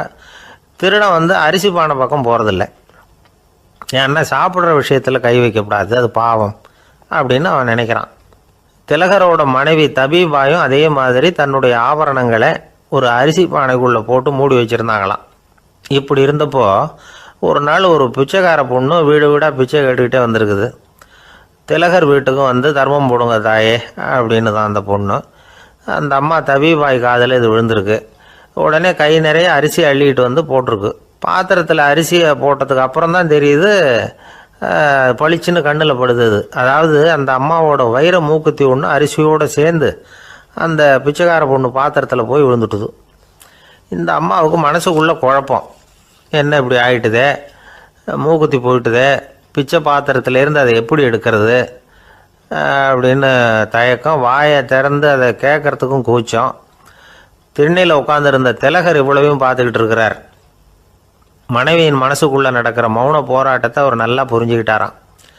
மனைவியை பார்த்து சொன்னாராம், தபிபாய், இது தெய்வ சம்மதம், அவளுக்கு சேர வேண்டிய மூக்குத்தி அவகிட்ட போயிட்டுது, பிச்சை பாத்திரத்தில் விழுந்த மூக்குத்தியை எடுக்க வேணாம் அப்படின்னாராம். சரின்னு சொல்லிவிட்டு மேற்கொண்டு எதுவும் சொல்லாமல் அந்த அம்மா வீட்டுக்குள்ளே போயிட்டாங்களாம். இந்த காலத்துலலாம் அது மாதிரி நடக்குமா? வெறும் அரிசியை போட்டுவிட்டு விவகாரம் பண்ணிகிட்டு இருக்க மாட்டோமா? ஒரு பெரிய மனுஷன் வீட்டுக்கு ஒரு பிச்சைக்காரன் வந்தான்.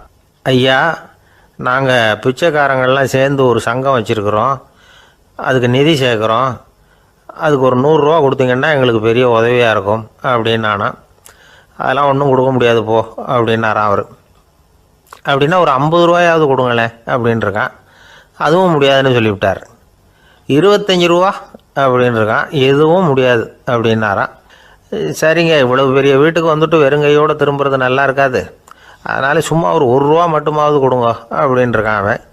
ஒரு பைசா கூட என்கிட்ட கிடையாது அப்படின்னு விட்டாரான் இவர். அப்படின்னா நீங்கள் ஒரு காரியம் பண்ணுங்களேன் அப்படின்னானா அவன். என்ன செய்யணும் அப்படின்ட்டுருக்கார். எங்கள் சங்கத்தில் நீங்களும் ஒரு மெம்பராக சேர்ந்துருங்க அப்படின்னானா. காஞ்சிபுரத்தில் பல்லவ ராஜா ஒரு கோவில் கட்டினார், கைலாசநாதர் கோவில். அதுக்கு கும்பாபிஷேகம் பண்ணுறதுக்கு ஒரு நாள் குறிப்பிட்டு அதுக்கு வேண்டிய ஏற்பாடுகள்லாம் பண்ணினார். முதல் காரியமாக கடவுளை வேண்டிக்கிட்டார், நீங்கள் இந்த கும்பாபிஷேகத்துக்கு நேரில் கலந்துக்கணும்னார். கடவுள் அந்த ராஜா கனவுல வந்தார். நீ கும்பாபிஷேகம் வச்சிருக்கிற அதே நாளில் அதே நேரத்தில் எனக்கு இன்னொரு ஊரில் ஒரு கும்பாபிஷேகம் இருக்குது, அதுக்கு போக வேண்டியிருக்கு. அதாவது திருநின்ற ஊரில் என்னுடைய பக்தர் ஒருத்தர், அவரும் ஒரு கோயில் கட்டி கும்பாபிஷேகம் செய்கிறார், நான் அதுக்கு போக வேண்டியிருக்கு, அதனால் உன்னுடைய தேதியை நீ மாற்றி வச்சுக்கோ அப்படின்னார். கடவுள் தான் எங்கேயும் இருக்கிறவராச்சே, அவர் நினச்சா 2 இடத்துலையும் இருந்து கோயில் கும்பாபிஷேகத்தை நடத்த முடியாதா? ஏன் அப்படி செய்யலை? அது ஒரு முக்கியமான காரணத்துக்காக தான். திருநின்ற ஊரில் இருந்த பூசலாருங்கிற அந்த அடியாரின் பெருமையை இந்த உலகத்துக்கு எடுத்து காட்டணுங்கிறதுக்காகத்தான் கடவுள் அந்த ராஜா கிட்ட அப்படி சொன்னார். சரி, அந்த அடியார் அப்படி என்னதான் பெருசாக கோயில் கட்டி விட்டார்? ராஜா கட்டின கோயிலை விட பெருசா? அவர் கட்டினது கருங்கல்லாலேயோ மண்ணாலேயோ மரத்தாலேயோ இல்லை. அவர் கட்டின கோயில் வேறு மாதிரி. அது மனசால் கட்டின கோயில், மனசுக்குள்ளே இருக்கிற கோவில், மனக்கோவில். அந்த அடியார் தன்னோட மனசுக்குள்ளே மாதக்கணக்காக ஒவ்வொரு கல்லாக சேர்த்து கட்டின கோவில். இந்த விஷயம் ராஜாவுக்கு தெரியாது. அவர் என்ன நினச்சிட்டாரு, அது நாம் கட்டின கற்கோயிலை விட ரொம்ப பெருசாக இருக்கும் போல இருக்கு அப்படின்னு நினச்சிட்டார். சரி, அப்பேற்பட்ட அந்த கோயிலை தரிசனம் பண்ணிவிட்டு வருவோம் அப்படின்னு நினச்சி ராஜா திருநின்ற ஊருக்கு போகிறார். அங்கே போய் பார்த்தா கோயிலையும் காணும், ஒன்றையும் காணும். கடைசியில் பூசலார் கட்டின மனக்கோவில் தான் அதுங்கிறத அவர் புரிஞ்சுக்கிறார். உடனே அந்த அடியாரின் காலில் விழுந்து வணங்குறார். அவரோ, இது மனசால முயன்ற கோவில், இதுக்கு இத்தனை பெருமையா அப்படின்னு ஆச்சரியப்படுறார். இதில் ஆச்சரியப்படுறதுக்கு ஒன்றும் இல்லை. ஆண்டவன் விரும்புறது அகபக்தியையே தவிர புற தோற்றங்களே அல்ல. இதை நாம் புரிஞ்சுக்கிட்டோம்னா நமக்குள்ள எந்த வேறுபாடுகளும் வர்றதுக்கு வழியே இல்லை. இன்னொரு ராஜா இருந்தார். அவர் ஆண்டவனுக்கு படைக்கிறதுக்காக ஒரு தார் நல்ல செவ்வாழைப்பழமாக எடுத்துக்கிட்டு போகணும்னு நினச்சார். அதனால் நாளே அதை வாங்கிட்டு வர சொன்னார் வேலைக்காரங்கிட்ட. வேலைக்காரன் போனால் கடைத்தெருவில் ஒரு தார் பழம் வாங்கினா. வர்ற வழியில் அவன் குடிசை. அப்படியே எட்டி பார்த்துட்டு போவோமேன்னு நினச்சான். போனான். அங்கே இவனோட குழந்தை பாவம் பசியால் கத்திக்கிட்டு இருக்கு. இவன் பார்த்தான், இவ்வளவு பெரிய தாரில் ஒரு 2 பழம் எடுத்தா தெரியவா போகுது அப்படின்னு நினச்சி ஒரு 2 பழத்தை பிச்சு அந்த குழந்தைகிட்ட கொடுத்தான். அதை வாங்கி வயிறார சாப்பிட்டுது. பசி அடங்குச்சு, விளையாட போயிட்டுது. இவன் அதுக்கப்புறம் வாழைப்பழத்தை எடுத்துக்கிட்டு அரண்மனைக்கு வந்தான். 2 பழம் பிச்சிருக்கிறது ராஜாவுக்கு தெரிஞ்சு போச்சு. இவன் உண்மையை சொல்லிவிட்டான். உடனே ராஜா, கடவுளுக்கு படைக்க வேண்டிய பொருளை குழந்தை எச்சில் பண்ண விட்டுருக்கியே அப்படின்னு சொல்லி அவனை கட்டி வச்சு சாட்டையால் அடித்தார். பாவம். மறுநாள் பழத்தை கோயிலுக்கு எடுத்துகிட்டு போனார். கடவுள் முன்னாடி வச்சார். கடவுள் கண்ணை திறந்து பார்த்தார். பழம்லாம் அழுகி இருக்குது. என்ன இது அழுகி போன பழம் அப்படின்னார். ராஜா முழிச்சார். நல்லா தானே இருந்தது அப்படின்னு நினச்சார். அப்போ கடவுள் அந்த ராஜா கிட்ட சொன்னாராம், இதை பார்ப்பா, இந்த தாரில் 2 பழம்தான் நல்ல பழம். அந்த 2 பழங்களையும் நேற்றுக்கே நான் சாப்பிட்டுட்டேன் அப்படின்னாராம். அப்போ தான் ராஜாவுக்கு புரிஞ்சுது, ஏழை குழந்தையின் பசியை தீர்க்கறதுக்காக உதவுன அந்த 2 பழம்தான் இறைவன் சாப்பிட்ட பழம்னு. இறைவன் இருக்கிற இடம் எது? இதுதான். ஒரு ஊரில் ஒரு மன்னர் இருந்தார். புத்தி கூர்மை உள்ள ஒரு மன்னர். பொதுவாக மன்னர்களுக்கு சந்தேகம் வந்தால் சபையில் உள்ள சான்றோர்கள்கிட்ட கேட்டு தெரிஞ்சுக்கிறது தானே வழக்கம். ஆனால் இங்கே அப்படி இல்லை. மற்றவங்களுக்கு சந்தேகம் வந்தால் மன்னர்கிட்ட கேட்டு தெரிஞ்சுக்குவாங்க. அது மாதிரி கேட்டு தெரிஞ்சுக்கிறதுக்காக ஒரு பெரியவர் ஒரு நாள் வந்தார். அவர் கையில் 3 பொம்மைகள் வச்சுருந்தார். 3 ஒரே மாதிரி பொம்மைகள், கொஞ்சம் கூட வித்தியாசம் தெரியல. ஏது இந்த பொம்மைன்னு கேட்டார் மன்னர். எனக்கு வேண்டியப்பட்ட ஒருத்தங்கிட்ட இருந்து இதை வாங்கிட்டு வந்திருக்கிறேன். நான் தான் அவன்கிட்ட இந்த பொம்மையை செஞ்சு கொடுக்கும்படியா கேட்டுக்கிட்டேன். அவன் ரொம்ப புத்திசாலி, அவன் தான் இதை செஞ்சு கொடுத்தான். ஆனால் அதில் ஒரு சிக்கல் அப்படின்னார். என்ன பிரச்சனைன்னு கேட்டிருக்காரு இவர். நான் அவன்கிட்ட கேட்டது 3 விதமான பொம்மைகளாக இருக்கணும்னு கேட்டேன். அவன் என்னடான்னா 3 ஒரே மாதிரியாக செஞ்சு கொடுத்துட்டான் அப்படின்னார். அவங்ககிட்டயே கேட்கறது தானே அப்படின்ட்டுருக்காரு இவர். கேட்டேன், அவன் என்ன சொல்கிறான்னா, இது 3 ஒரே மாதிரி பொம்மை கிடையாது, 3 விதம், ஒன்றுக்கு ஒன்று வித்தியாசம் இருக்குது. இந்த 3 பொம்மையும் 3 விதமான நண்பர்களுக்கு உதாரணங்கள் அப்படின்னு சொல்கிறான். எனக்கு ஒன்றும் புரியல, அதுதான் உங்ககிட்ட வந்தேன் அப்படின்னார். சரி, அந்த பொம்மைகளை இப்படி கொடுங்க அப்படின்னு வாங்கினார் மன்னர். எடுத்துக்கிட்டு உள்ளே போனார். கொஞ்ச நேரம் கழித்து வெளியில் வந்தார். அதுக்கப்புறம் சொன்னார், இதை பாருப்பா, அவன் சொன்னது சரிதான், 3 விதம் தான். இது இருக்குது முதல் பொம்மை, இது உத்தமமான நண்பனுக்கு உதாரணம். இந்த 2வது பொம்மை இது மத்தியமமான நண்பனுக்கு உதாரணம். அந்த 3வது பொம்மை இருக்குதே, அது மோசமான நண்பனுக்கு உதாரணம். இதை செஞ்சவன் உண்மையிலேயே பெரிய அறிவாளி தான் அப்படின்னாராம். வந்தவருக்கு ஒன்றும் புரியல. பார்த்தா ஒன்றும் வித்தியாசம் தெரியலையே அப்படின்னு அவன் குழம்பி போய் நிற்கிறான். இப்போது அந்த மன்னர் விளக்கம் கொடுக்குறார். அந்த 3 பொம்மையையும் எடுத்து முன்னாடி வச்சார். ஒரு மெல்லிய கம்பியை கையில் எடுத்தார். அந்த முதல் பொம்மை காதில் விட்டார். கொஞ்ச தூரம் உள்ளே போய் அப்படியே நின்றுட்டுது அந்த கம்பி. அப்புறம் 2வது பொம்மை காதில் அந்த கம்பியை விட்டார். அந்த கம்பி என்னாச்சுன்னா அப்படியே அது வாய் வழியாக வெளில வந்தது. 3வது பொம்மை காதில் கம்பியை செலுத்தினார். அது நேராக இன்னொரு காது வழியாக வெளியில் வந்தது. இப்போ இந்த முதல் வகை இருக்குதே, அது மாதிரியான நண்பர்கள் எப்படி தெரியுமா? நம்ம கஷ்டத்தை அவங்கக்கிட்ட சொன்னால் பேசாமல் கேட்டுக்குவாங்க. வெளியில் அதை யாருக்கிட்டையும் சொல்லிகிட்டு இருக்க மாட்டாங்க. வெளியில் தெரியாமல் நமக்கு உதவி பண்ணுவாங்க. செஞ்சுட்டு அதை நான் தான் செஞ்சேன்னு சொல்லிகிட்டு இருக்க மாட்டாங்க. அதுதான் கம்பி ஒரு காது வழியாக போய் உள்ளே நின்றுட்டுது. ரெண்டாவது பொம்மையில் கம்பி என்னாச்சு, ஒரு காது வழியாக போய் வாய் வழியாக வெளியில் வருது. இது மாதிரியான நண்பர்கள்கிட்ட வந்து நாம் கஷ்டத்தை சொன்னால் அதை அவங்க 4 பேர்கிட்ட போய் சொல்லி நமக்காக உதவி கேட்பாங்க. நமக்குன்னு கேட்டு வாங்கி அதை நம்மகிட்ட கொண்டுகிட்டு வந்து கொடுப்பாங்க. இவங்க வந்து மத்தியமமான நண்பர்கள். மூணாவது பொம்மையில் ஒரு காது வழியாக செலுத்துகிற கம்பி இன்னொரு காது வழியாக வெளியில் வந்துடுது. இது மாதிரியான நண்பர்கள்கிட்ட நம்ம கஷ்டத்தை சொன்னால் அவங்க காது கொடுத்து கேட்கறது மாதிரி நடிப்பாங்க. அப்படியே இன்னொரு காது வழியாக அதை வெளில விட்டுருவாங்க. அதை பற்றி கவலைப்பட மாட்டாங்க. இதுதான் இந்த பொம்மைகளுக்குள்ளே இருக்கிற வித்தியாசம் அப்படின்னு விளக்கம் கொடுத்தாராம் மன்னர். படிக்கிற பிள்ளைங்கள்லேயும் இது மாதிரி 3 வகை உண்டு. சில பேர் காதால் வாங்கி மனசில் வச்சுக்குவான். சில பேர் காதால் வாங்கி பேனாவால் எழுதி விடுவான். சில பேர் ஒரு காதால் வாங்கி இன்னொரு காதால் வெளியில் விட்டுருவான். ஒரு பையன் வகுப்பில் ஆசிரியர் பாடம் நடத்தும் பொழுது தலையை வேகமாக ஆட்டி ஆட்டி கேட்பானான். ஏன்டா இப்படி தலையை இப்படி ஆட்டுற அப்படின்னு கேட்டிருக்கான் பக்கத்தில் இருந்தவன். தலையை ஆட்டினா தாண்டா ஒரு காது வழியாக உள்ளே போகிறது, இன்னொரு காது வழியாக வெளியில் வேகமாக வெளில போகும் அப்படின்னானா அந்த பையன். இந்த உலகத்தில் மனுஷன் எவ்வளவோ தவறுகள் செய்கிறான். அதுக்கெல்லாம் என்ன காரணம்? அதை பற்றின ஆராய்ச்சி தான் இன்னைக்கு. இதுக்கு ஆராய்ச்சி என்னத்துக்கு, அது தெரிஞ்ச விஷயம் தானே அப்படின்னு நீங்கள் நினைக்கலாம். ஆனால் அப்படி அலட்சியமாக இந்த விஷயத்தை விட்டுறக்கூடாது. பொதுவாக எல்லோரும் நினைக்கலாம் எது சரி எது தவறு அப்படின்னு தெரியாததுனால தான் மனுஷன் தப்பு பண்ணுறான் அப்படின்னு. ஆனால் அப்படி சொல்லிட முடியாது. மனுஷன் வந்து தெரிஞ்சே தான் தவறுகள் பண்ணுறான். இப்போ உதாரணத்துக்கு ஒரு சாலையில் இடது பக்கம் போக வேண்டிய ஒருத்தர் நடுக்கோட்டை தாண்டி வலது பக்கமாக வண்டியை ஓட்டிகிட்டு போகிறாருன்னு வச்சுங்க. என்னப்பா இது தப்பு இல்லையா அப்படின்னு அவர்கிட்ட கேட்டால், அதெல்லாம் எனக்கு தெரியும், நீ உன் வேலையை பார்த்துட்டு போ அப்படிம்பார். வலது பக்கமாக போகிறது தப்புன்னு தெரிஞ்சே தான் அவர் அப்படி செய்கிறார், அப்படி போகிறார். பெரிய உத்தியோகத்தில் இருக்கிறவங்க கூட லஞ்சம் வாங்குறாங்க. அவங்களுக்கெல்லாம் லஞ்சம் வாங்குறது தப்புன்னு தெரியலன்னு அர்த்தம். திருடுறது தப்புன்னு தெரியாமலாம் மனுஷன் திருடுறான். நல்லாவே தெரியும். நீங்கள் வேணும்னா கேட்டு பாருங்கள், வேறு வழி இல்லை அதனால தான் திருடுறேன்பா. திருடுறது ஒரு புண்ணியமான காரியம்னு திருடனே கூட சொல்ல மாட்டான். திருடுறது தவறுங்கிறது திருடனுக்கு தெரியும் அப்படிங்கிறத விளக்கிறதுக்காக ஒரு பெரியவர் ஒரு கதை சொன்னார். அதாவது 2 திருடர்கள் 2 பேரும் சேர்ந்து ஒரு வீட்டுக்கு போய் ஒரு 10,000 ரூபாயை திருடிட்டு வந்துடுறாங்க. ஒரு காட்டு வழியாக வந்துக்கிட்டு இருக்கிறாங்க. இன்னும் விடியல. 2 பேருக்கும் தூக்கம் கண்ணை சுற்றுது. சரி, இப்படியே ஒரு மரத்தடியில் படுத்து தூங்குவோம், காலையில் விடிஞ்சதும் இந்த பணத்தை 2 பேரும் பங்கு போட்டுக்குவோம் அப்படின்னு முடிவு பண்ணுறாங்க. அதே மாதிரி படுத்து தூங்குறாங்க. நடு ராத்திரியில் ஒரு திருடன் முழிச்சுக்கிறான்.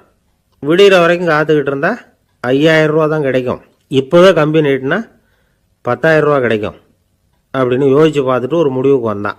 மெதுவாக அந்த 10,000த்தையும் சுருட்டிக்கிட்டு அடுத்தவனுக்கு தெரியாமல் ஓடி போயிட்டான். விடியுது. அடுத்தவன் எழுந்திரிச்சு பார்க்குறான். பணத்தையும் காணலை, பாகஸ்தனையும் காணலை. இந்த திருடன் அந்த திருடனை திட்டுறான்.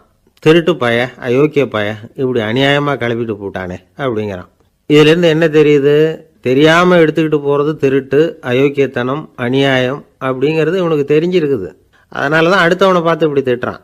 அதனால் தெரியாததுனால மனுஷன் தவறு பண்ணுறான்னு சொல்கிறது சரியில்லை. அப்படின்னா மனுஷன் பண்ணுற தவறுகளுக்கு உண்மையான காரணம் தான் என்ன? இதே சந்தேகம் அர்ஜுனனுக்கும் வந்துதான். அதனால தான் அவன் வந்து பகவானை பார்த்து கேட்குறான். மனுஷன் வந்து தன் விருப்பத்துக்கு விரோதமாக ஏதோ ஒரு சக்தியினால பலாத்காரமாக இழுக்கப்பட்டது மாதிரி பாவம் பண்ணுறானே, அந்த சக்தி என்ன அப்படின்னு கேட்குறான். இதுக்கு பகவான் பதில் சொல்கிறார். காமமும் குரோதமும் தான் அந்த சக்திகள், அதாவது ஆசையும் சினமும். இது 2ம் உன்னுடைய எதிரிகள் அப்படிங்கிறத புரிஞ்சுக்கோ அப்படிங்கிறார். இன்னமும் நுணுக்கமாக பார்த்தா காமத்தினுடைய மறு உருவங்கள் தான் குரோதமும் லோபமும். ஆசை நிறைவேறலைன்னா குரோதம், அதாவது கோபம். ஆசை நிறைவேறிட்டதுன்னா லோபம், அதாவது பேராசை. பாவத்தை கண்ட்ரோல் பண்ணணும்னா அதுக்கு மெயின் சுவிட்ச் எது அப்படிங்கிறது இப்போ தான் தெரியுது. அதுக்கு மனுஷன் தெரிஞ்சே தான் தவறு பண்ணுறான் அப்படின்னு பேசிக்கிட்டோமே. அதுக்கு ஒரு உதாரணம். ஒரு ஆள் ஹோட்டலில் சாப்பிட போனான். சாப்பிட்டு முடித்தான். எழுந்திரிச்சு வந்து முதலாளிகிட்ட பில்லை கொடுத்தான். காசை கொடுக்கல. முதலாளி பணம் கொடுன்னு கேட்டார். இவன் என்கிட்ட பணம் இல்லைன்னா. முதலாளி கொஞ்சம் கூட அலட்டிக்கல. உள்ளே இருந்து ஒரு ஆளை கூப்பிட்டார். இவனை கூப்பிட்டுட்டு போய் இட்லி மாவு ஆட்ட சொல்லுன்னார். இவனும் கவலைப்படாமல் உள்ளே போயிட்டான். அப்போது அழைச்சிட்டு போகிற ஆள் கேட்குறான், ஏன் சார் சாப்பிட்றதுக்கு முன்னாடி காசு இல்லைங்கிறது உங்களுக்கு தெரியாதா அப்படின்னு கேட்குறான். தெரியும், காசு இல்லைங்கிறதும் தெரியும், காசு இல்லாமல் சாப்பிட்டா மாவாட்டணுங்கிறதும் தெரியும் அப்படின்னா அந்த ஆள். அப்படின்னா நீங்கள் உங்கள் வீட்லேயே சாப்பிட்ருக்கலாமே அப்படின்னு கேட்குறான் அவன்.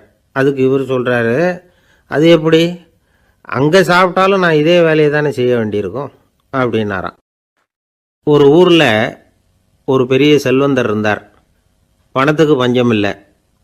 அதனால் இந்த உலகத்தில் முடியாத காரியம் எதுவும் இல்லைன்னு நினச்சார். பணம் இருந்தாலே அந்த நினப்பு தானாக வந்துடும். அதனால் இவரும் அப்படி நினச்சதில் ஒன்றும் தப்பு இல்லை. அந்த ஊருக்கு குருநானக் ஒரு தடவை வந்தார். அவருக்கு இந்த செல்வந்தர் ரொம்ப பிரமாதமாக ஒரு வரவேற்பு கொடுத்தார். ஊர் எல்லையிலேயே எங்கள் வீட்டுக்கு வந்து விருந்து சாப்பிட்டுட்டு போகணும்னு கேட்டுக்கிட்டார். அவரும் சரின்னு ஒத்துக்கிட்டார். உடனே தன்னுடைய பங்களாவில் ஒரு பெரிய விருந்துக்கு ஏற்பாடு பண்ணார்.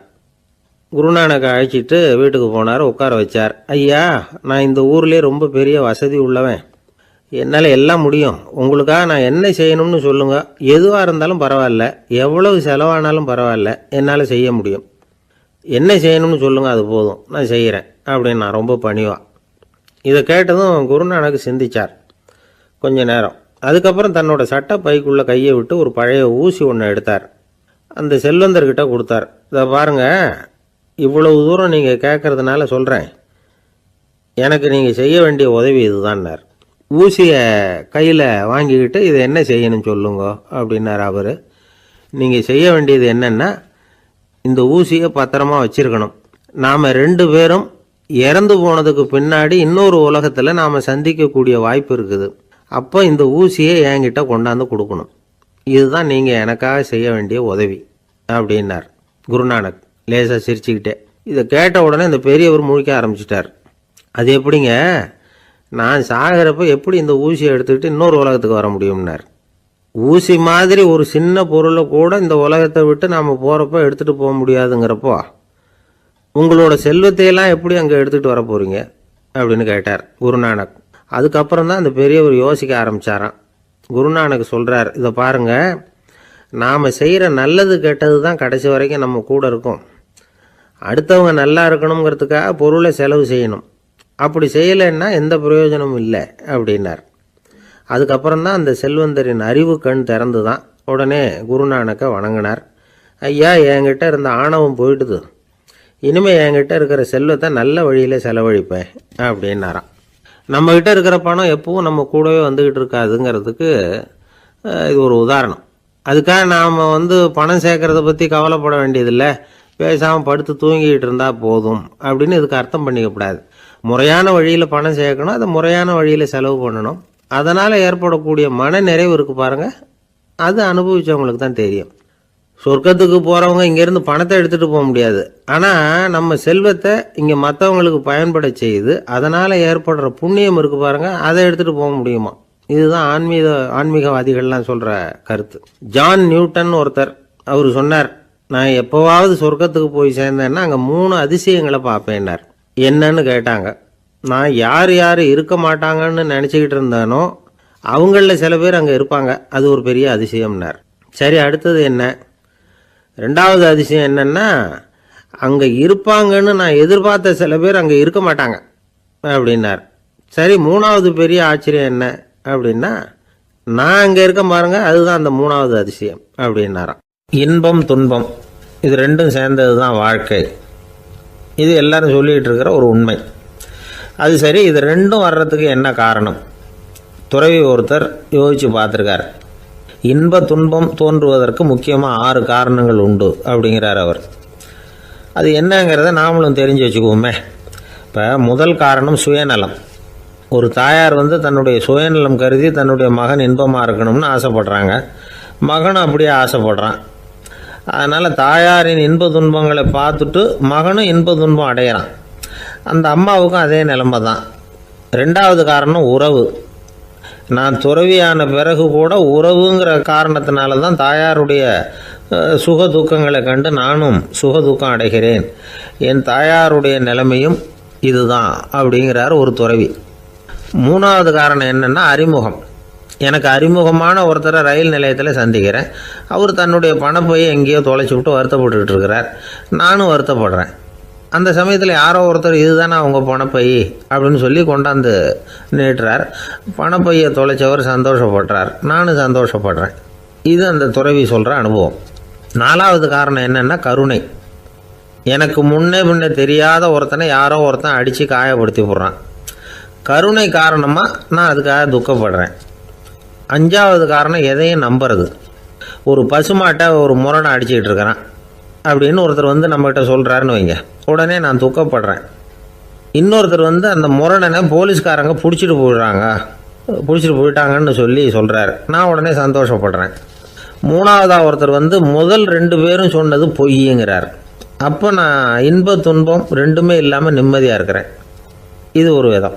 அடுத்தது 6வது காரணம் என்னென்னா தன்மயமாகுதல். ஒரு நாவல் படிச்சுக்கிட்டு இருக்கிறோம், அதில் வர்ற பாத்திரங்களோட நாம் ஒன்றி போயிடுறோம். அதில் வர்ற பாத்திரங்கள் சிரிச்சுதுன்னா நாமளும் சிரிக்கிறோம், அது அழுதுன்னா நாமளும் அழறோம். அதெல்லாம் வந்து அந்த துறவி சொல்கிற அனுபவ உண்மைகள்.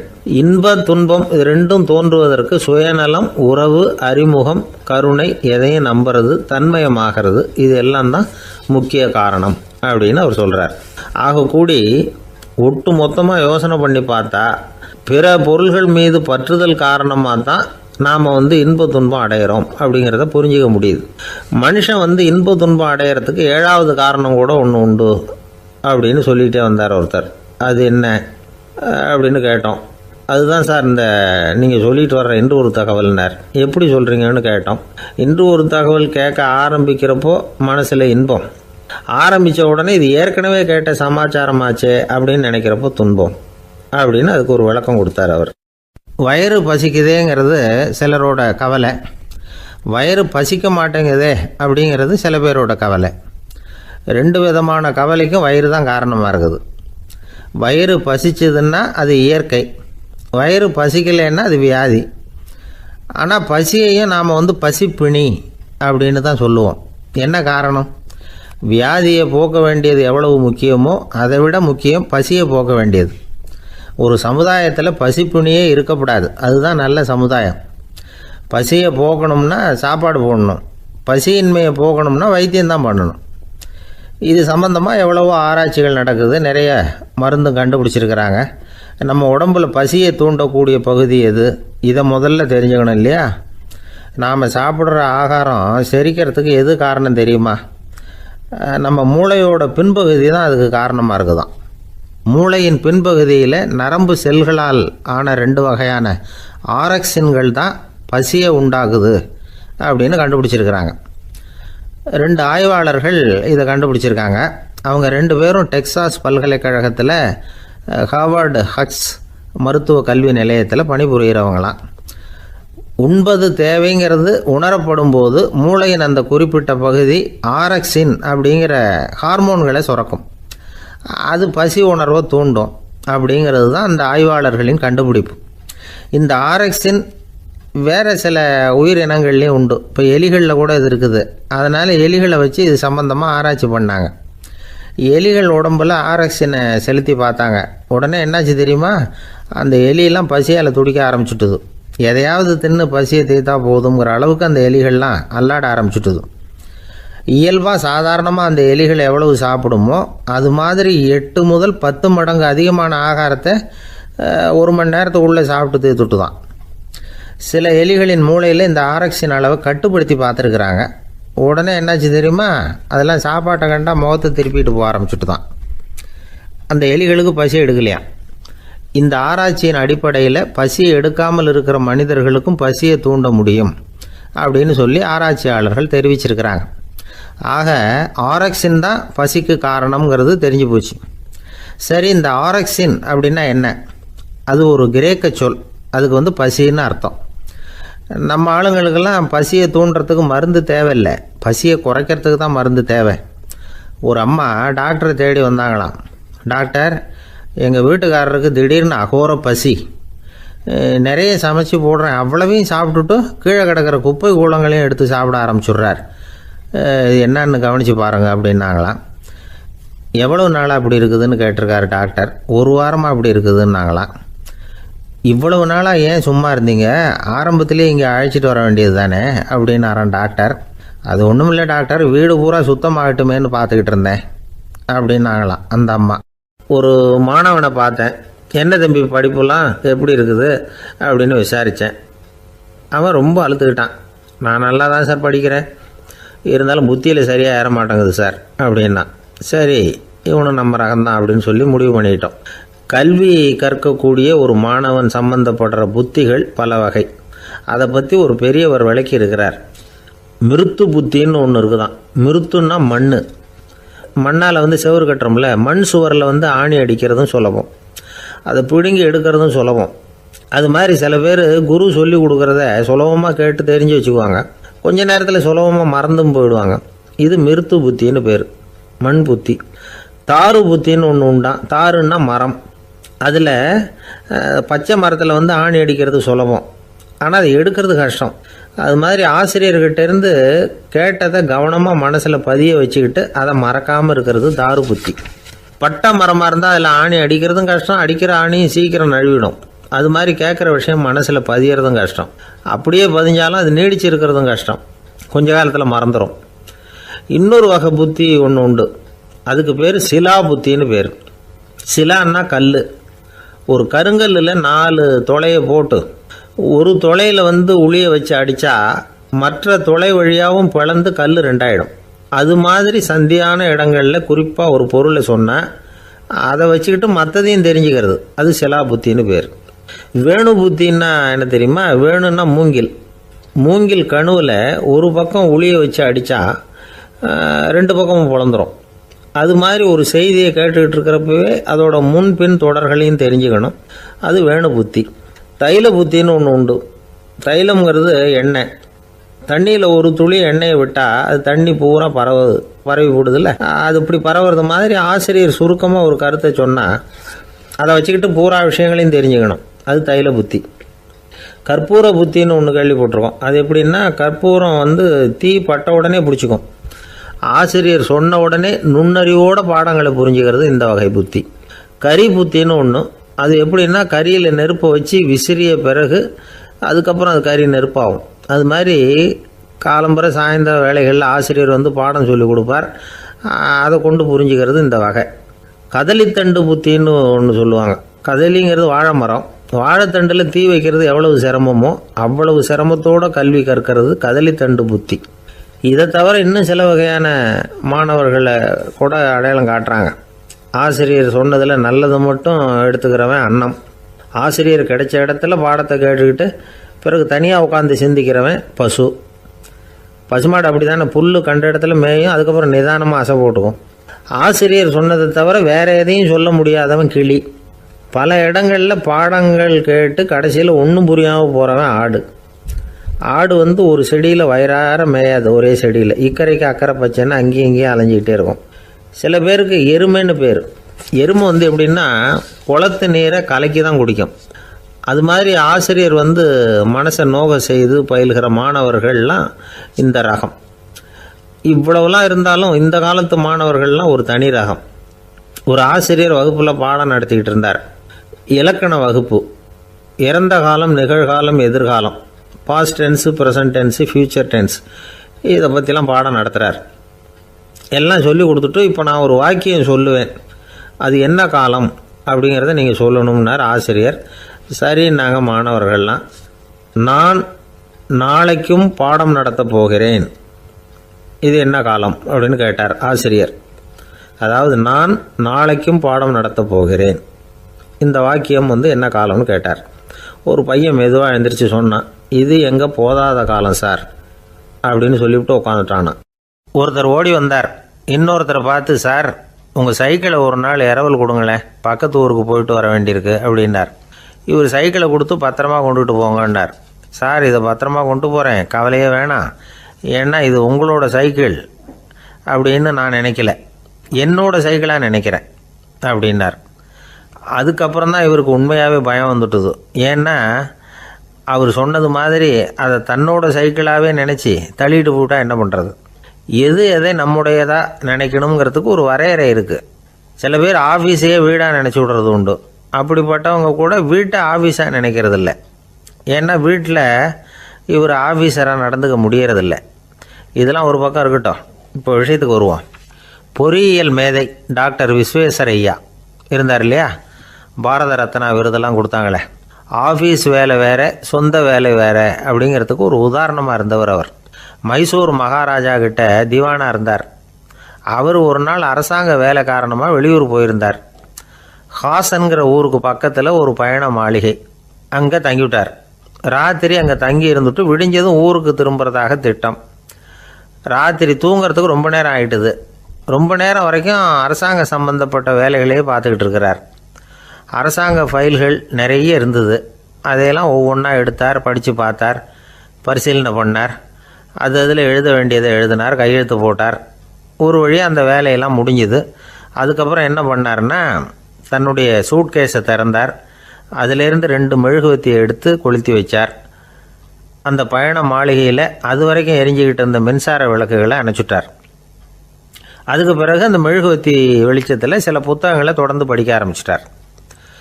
அந்த பயண மாளிகையில் பணியாளராக இருந்தவர் இதை பார்த்துட்டு ஓடி வந்தார். மறுபடியும் மின் விளக்கு போடுறதுக்காக போனார்.